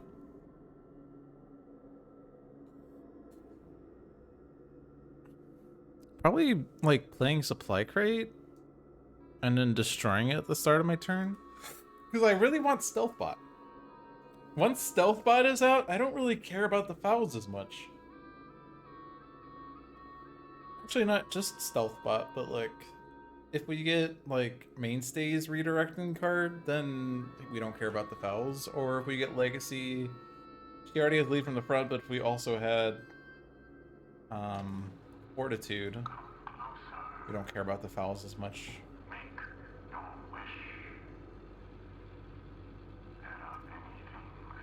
But we don't have those. We have none of these. We need to draw to them.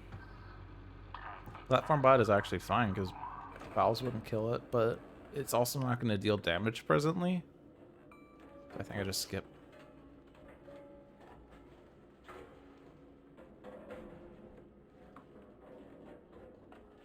Damage. Damage. Or flips.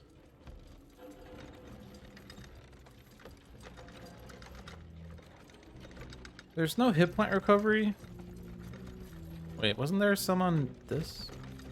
Yeah, there's on that. I think I want to save Coordinated Assault for when the mask comes back, though. So let's just skip and block again.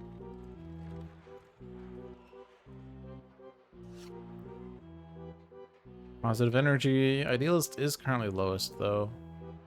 Good takedown. Stop Matriarch from playing cards. In lieu of not being set up still. We still have to get rid of this one because it's AoE.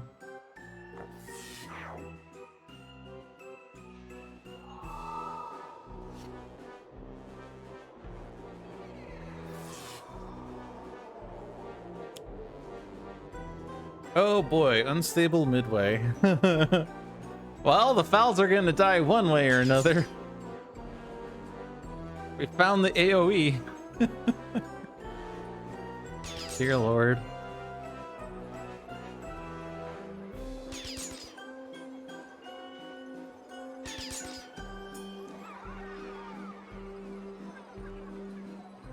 Okay, I should probably just start activating, like, do this to make this more streamlined, because this is, like, Matriarch is a lot of people's least favorite villain because of all the buttons you have to press, and this is part of why Handelabra developed this nifty button that allows you to repeat decisions.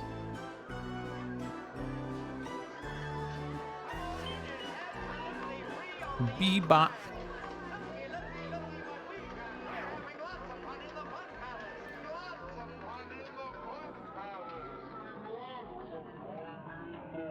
Bebop could destroy unstable midway.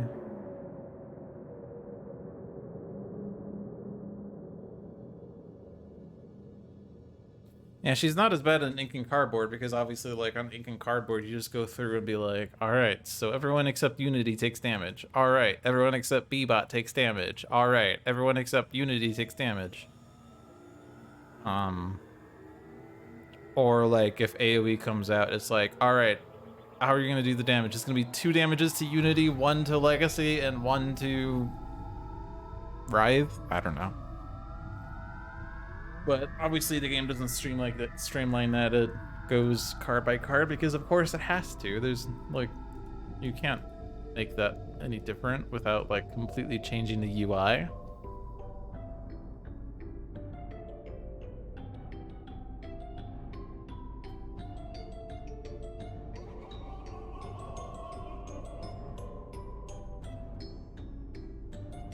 I'm gonna destroy a modular workbench, I think. I don't need 2 of them.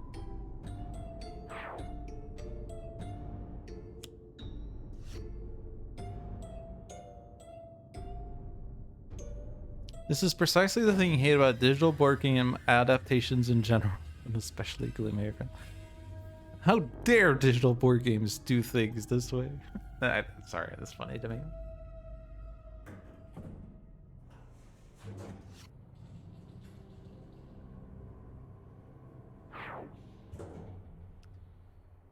Heroic Interception?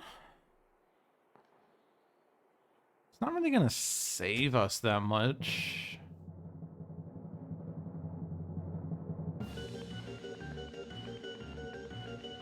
Unstable midway hits all the fouls, and then it Matriarch hits Legacy, Legacy, Legacy, Legacy, Legacy. And then Bebot dies, killing Unstable midway. Yeah, Heroic Interception doesn't seem to do anything. I'm gonna lead from the front and you can't stop me.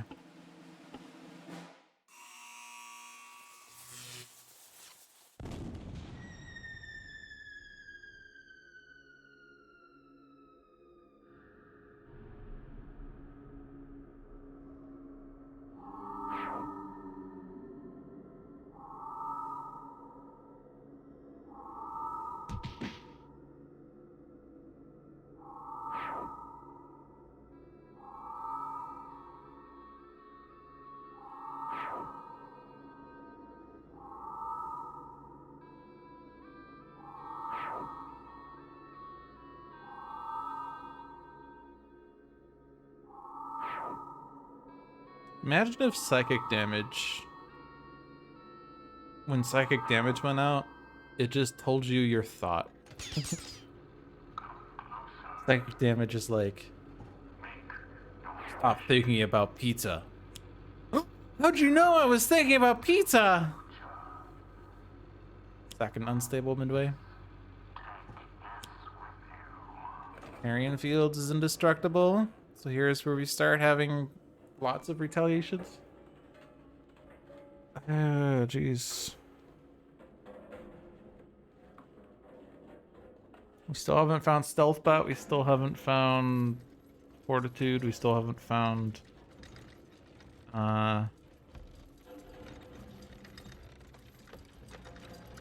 Human Shield.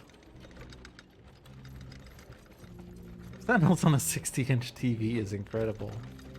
You know what would be nice? Sentinels on a 69-inch TV. Think about it.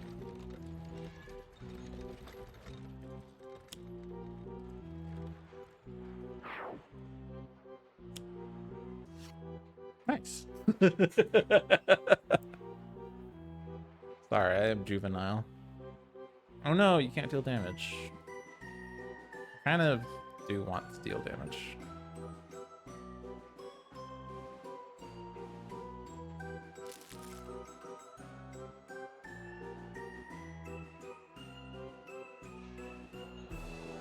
A friend of yours today on 420 got her 69,069th subscriber, but not her 69,420th subscriber. I mean, I know it's 420 today, but still. I guess 69,069 is double nice.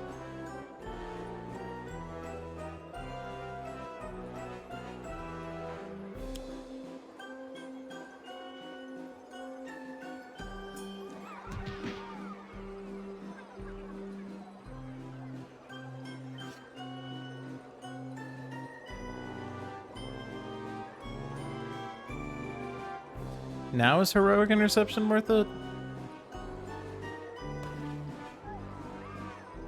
I'm gonna say yes.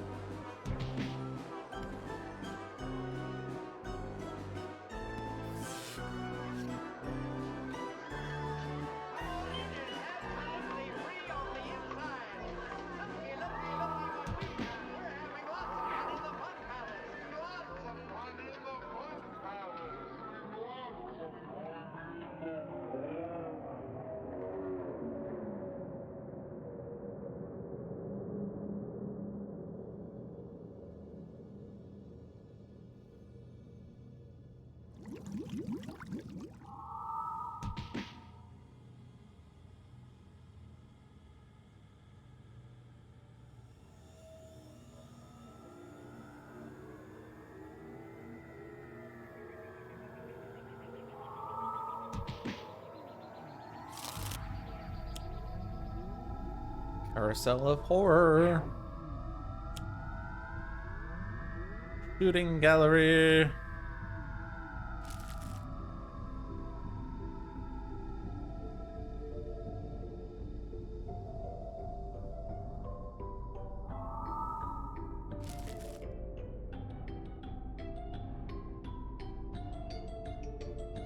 think Legacy's just dying. Well, depends on what, like, it depends on what Matriarch plays, because she doesn't always deal damage on her turn. Cohort. Rude.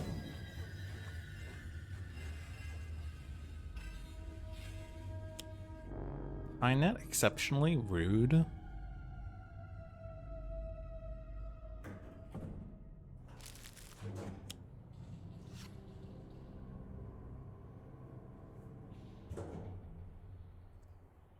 You kind of just want to whittle down Matriarch and ignore Hugin.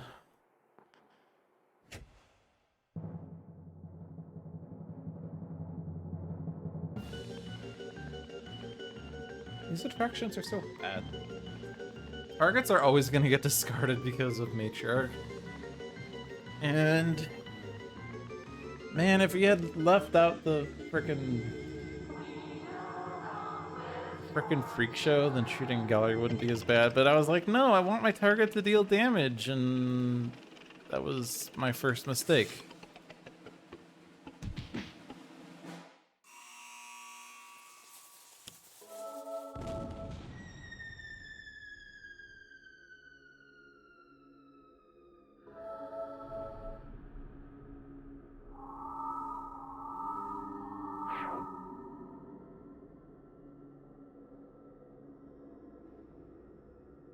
Definitive edition, we got harpies so much earlier than enhanced edition. Indeed.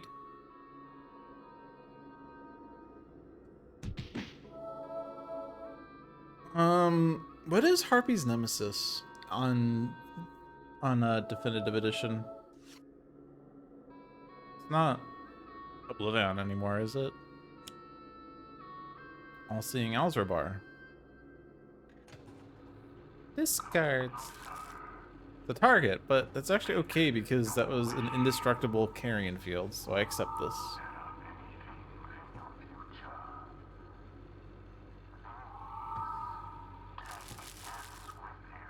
And then, wait, oh no, yeah, it is, okay. If it was Raptorbot doing the damage, that would have actually been great because Raptorbot would kill itself. Not that I'd be happy with Raptorbot dying, but... At the end of each turn, a player may discard one card. If they do, they may reveal the top card of a deck. If they reveal a card as a one-shot, put into play now. Otherwise, put it back on top of that deck. I feel like Legacy's just going to be discarding cards until Legacy dies.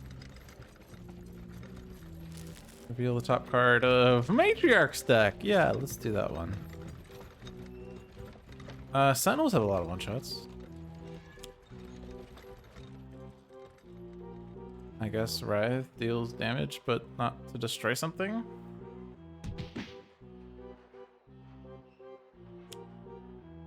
Foul? Foul? And then Horrid Cacophony. Well, there goes Motivational Charge.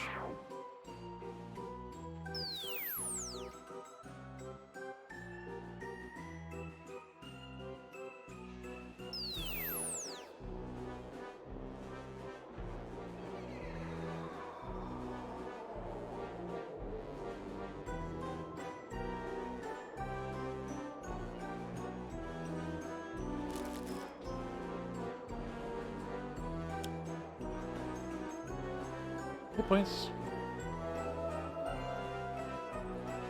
That said, Sentinels have not taken any damage yet this game. They've not really been doing much this game either, but, you know. I'm just gonna draw cards. Flash Forge. I can get my Stealth Bot. Okay.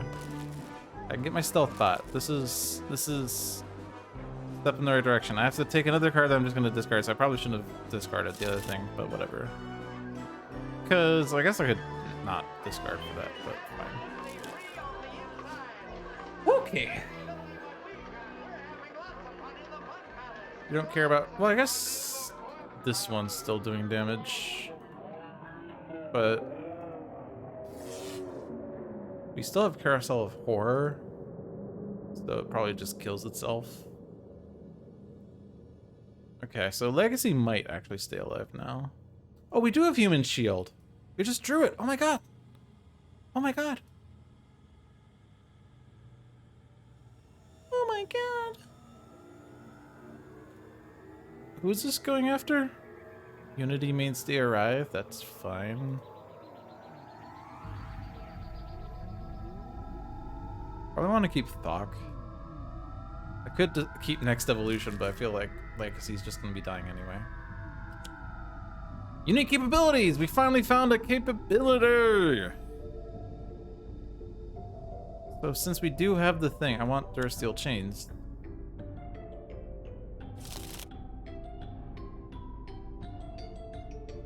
And then... not Human Shield, because then I'll have to discard 2 cards at the start of my next turn. So then Blackout. Well, I guess we don't have Human Shield yet, so I don't want to... oh no, but... right, no, damage isn't going to happen, right? Wraith damages the thing, deals each non-hero target, yeah. The wiki isn't very definitive edition friendly. Whoops! Alright, so now this is this game, choose for me. And this game, Mainstay. I mean, it's not really going to make much sense. This game, deal damage.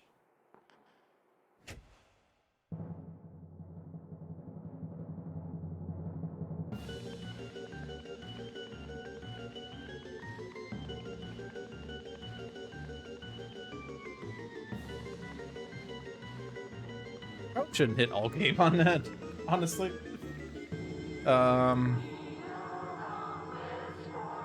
It's okay.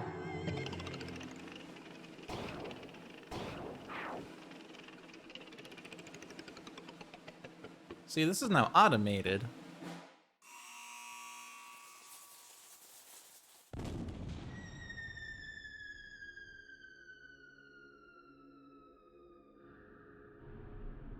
Okay, now I need to keep cards. I need to keep Sentinel cards so that we can maintain Human Shield.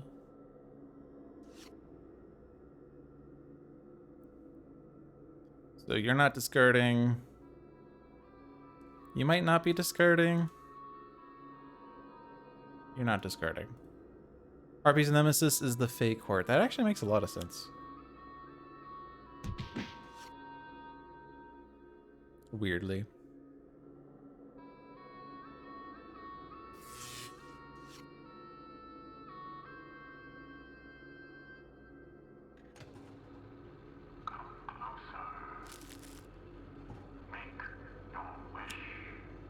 Team communication.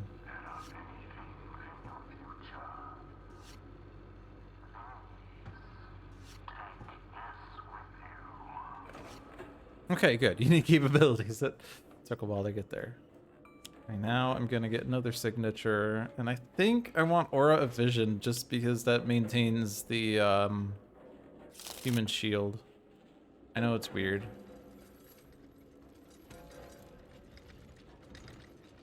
Keep Coordinated Assault in case Mask of the Matriarch comes back. Do you have enough ongoing cards, actually? If we... I guess it's okay. If we do get... Actually, we know what's in here. Okay, there's no Horror Cacophonies. That's good. Her terminal card is either Dark in the Sky or Munin. Munin's bad. Oh well. Can't do anything about that.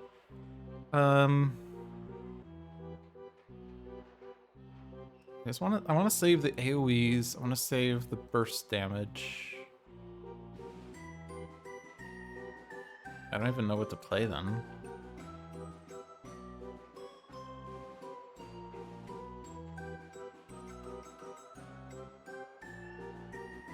Also, somehow Riven needs to deal damage to Matriarch when she has a -2, but that's not gonna happen. If we get Hugin and Munin, we're kind of screwed. Unfortunately, we have a 50-50 shot of that happening. Actually, no, it might get discarded. Munin might get discarded. That'd be so great. Because you're discarding cards. Can you discard Munin, please? I would be so happy.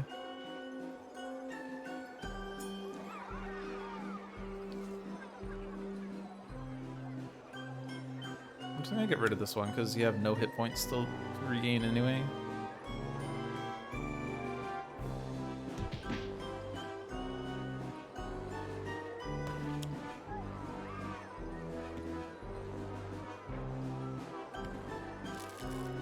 What? There is a god! There is a god! Oh my god! Alright. We don't have to deal with you then.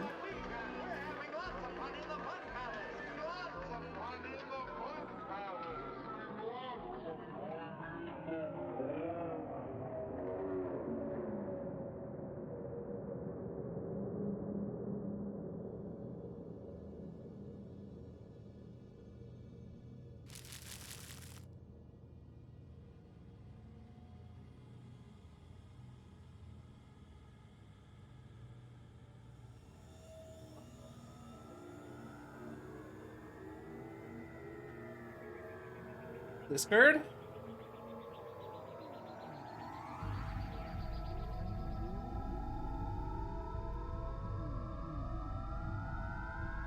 Honestly, I'm gonna get rid of these cards. I know I said I want to keep them, but now that we have Aura of Vision...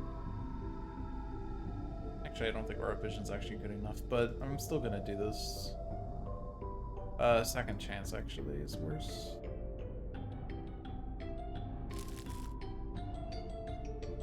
It was not a one-shot. Rude.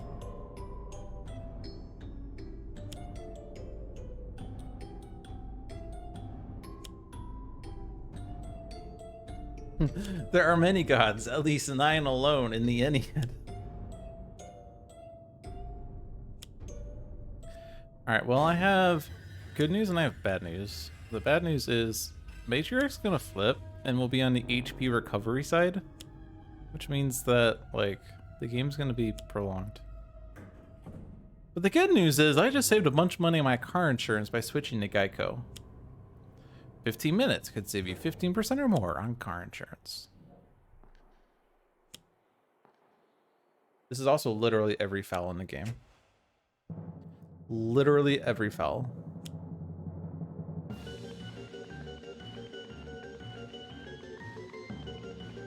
So I don't want to discard for Sentinels anymore because we know it's not a one-shot. I don't really want to discard for either Legacy or Unity, honestly, because they don't have many one-shots. Legacy's mostly ongoings. So just wait for the next draw on that side.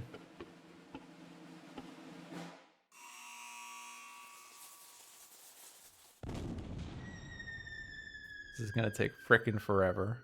It's gonna take frickin' forever.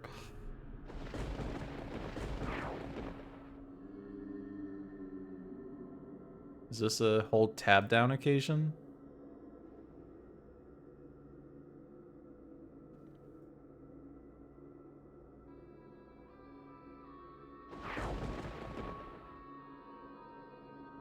So what's up, guys?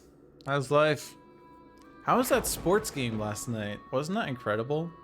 I thought the one team was going to win, but instead the other team won. Or at least they might have won, but it wasn't close, or it was close, or could have been close had the coach done things differently, I guess. I don't know.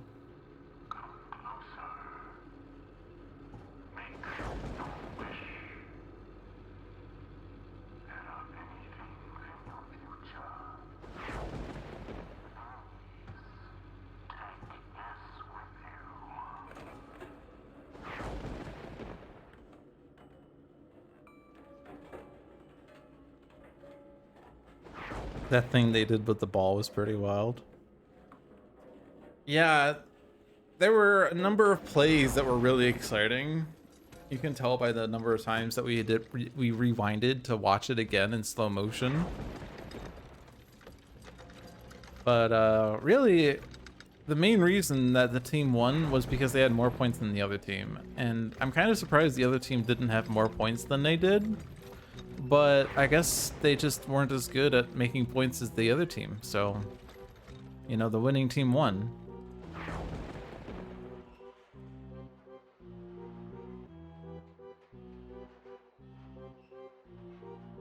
I have nothing in my hand. I have a construction pylon. That'll show him. Kind of, well, I guess I have to do some, like if I do this and then Legacy, then that kills the mask, I guess. I don't know. Okay, I have to discard 2 cards. One of those will be Human Shield because I don't need 2 of them. I guess maybe because ongoings aren't necessarily safe. Oh well, too late. Can't go back. Can't, you know, lose my mint. We have Stealth Bot anyway, so it's fine. Sentinel Tactics? Whoa. Wow.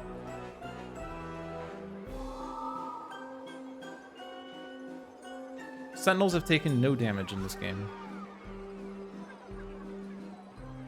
Okay, now Sentinels. We don't know what the top of your deck is. It was not a one-shot.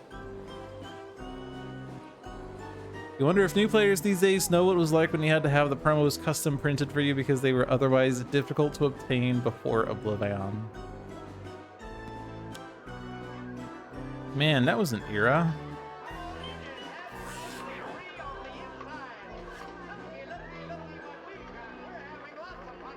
Bolster Allies is a card I would rather play. And also the only other hero, yeah.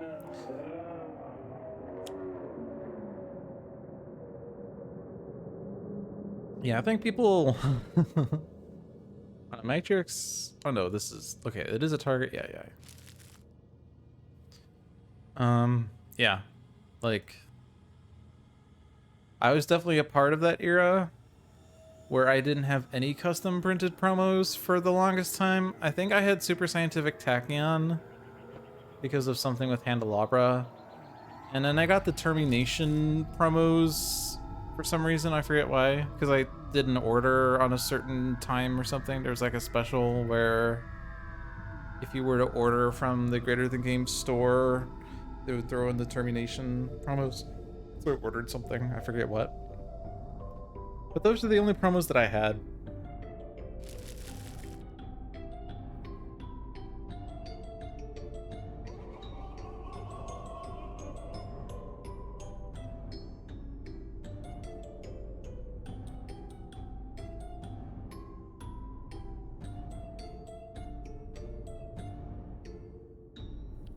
Matriarch shuffles, she's flipped. She played a foul, she regains a hit point. Played a foul, she regains a hit point. She played a foul, she regains a hit point.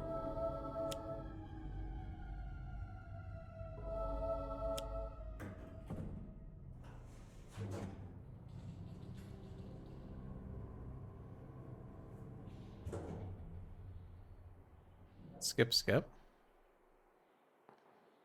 I'd like to play Construction Pylon, but I don't have anything to play it with, so I draw 2 golems. Nope.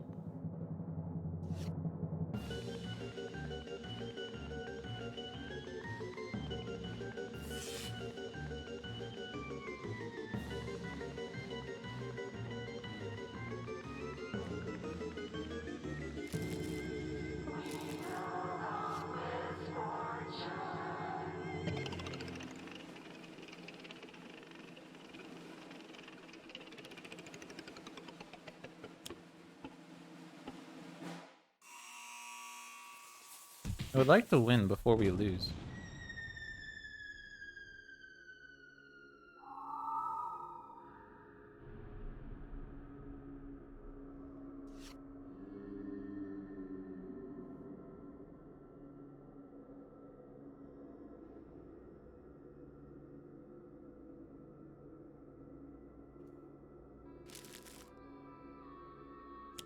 It's a one-shot.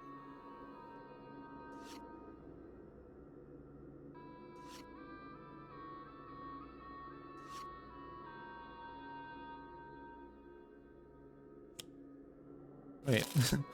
There are no things. Oh no, my thing got discarded. Caligula's form got discarded. Well, that's a bunch of crap.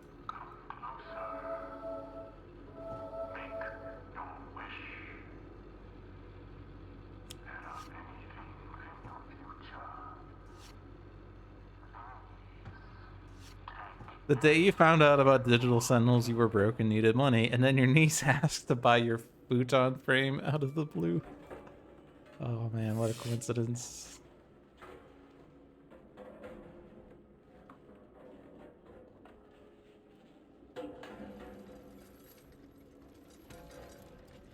Well, there's a 1 in 3 chance I get a one-shot.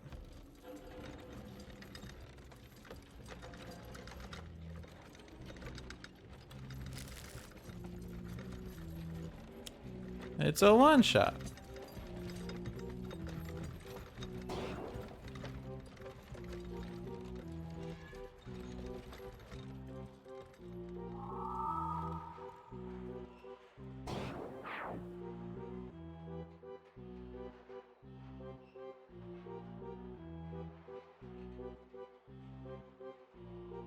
So I got, oh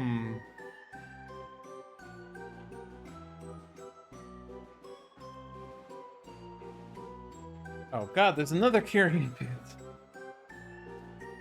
So let's see, the story of Sentinels for me is that I believe it was December 2013 where my friend said they were interested in playing this new board game, but I'd be willing to buy it for them and we can play it together before like we went to Christmas break, because we were, you know, in grad school, and on holiday break we were gonna head back to our hometowns and then come back to grad school. So I bought Sentinels the Multiverse for them, and we played one game together, and we had no idea what we were doing. We lost to Omnitron, and somehow we lost despite misreading the rules and not understanding that the villains have a play phase. Because like We were just reading what was on the card, and so on one side of Omnitron, you play the top card of the villain deck at the end of the villain turn. On the other side of Omnitron, at the end of the villain turn, you put a card from the villain trash into play. I didn't realize that there was also a play phase, and we still lost because we're just that bad. Then we played Baron Blade, and then I think we might have won, but barely.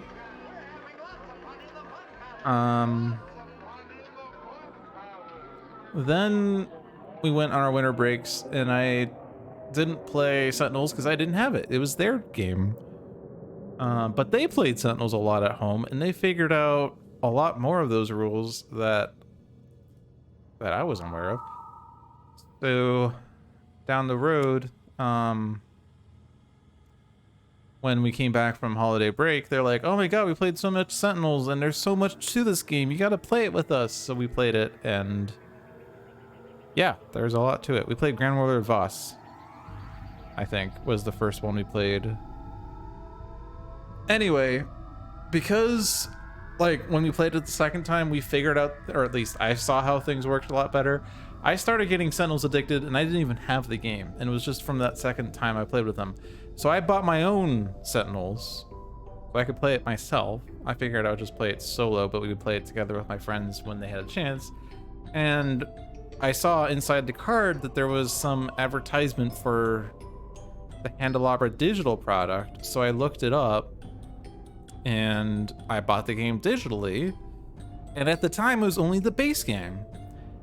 And when I started it up, there was an advertisement on the side for what was then called Sentinels Live. So I was like, there's a live stream of this game, I want to watch it.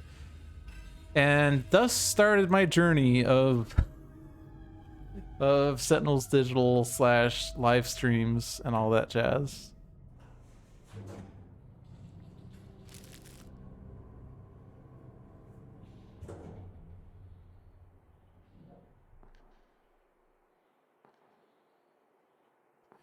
There's a chance we win the game, because if Unity discards the target, then Matriarch takes damage, right? Or no, this is Carousel of Horror. No. Wait. No, she doesn't hit herself. No, that's bogus. Never mind. I thought Carousel of Horror it's only hero targets dealing themselves damage. That's dumb. Someone needs to remake Madame Mittermeier's Fantastical Festival of Conundrums and Curiosities to actually be good.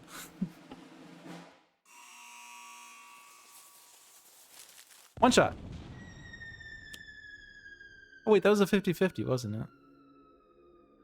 Actually, ooh, we could have known exactly what it was. But it's okay, we won. We won. I also could have lost. Or not lost, but I could have been a doofus. I could have been dumb. But we beat Challenge Matriarch, something that is impossible and no one has ever done before. And the Sentinels took 0 damage in that game. Oh my god.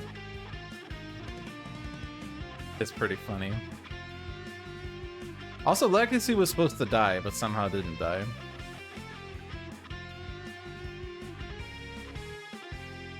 Yeah, you have a lot of fun with this game. There's like so much so much depth to this.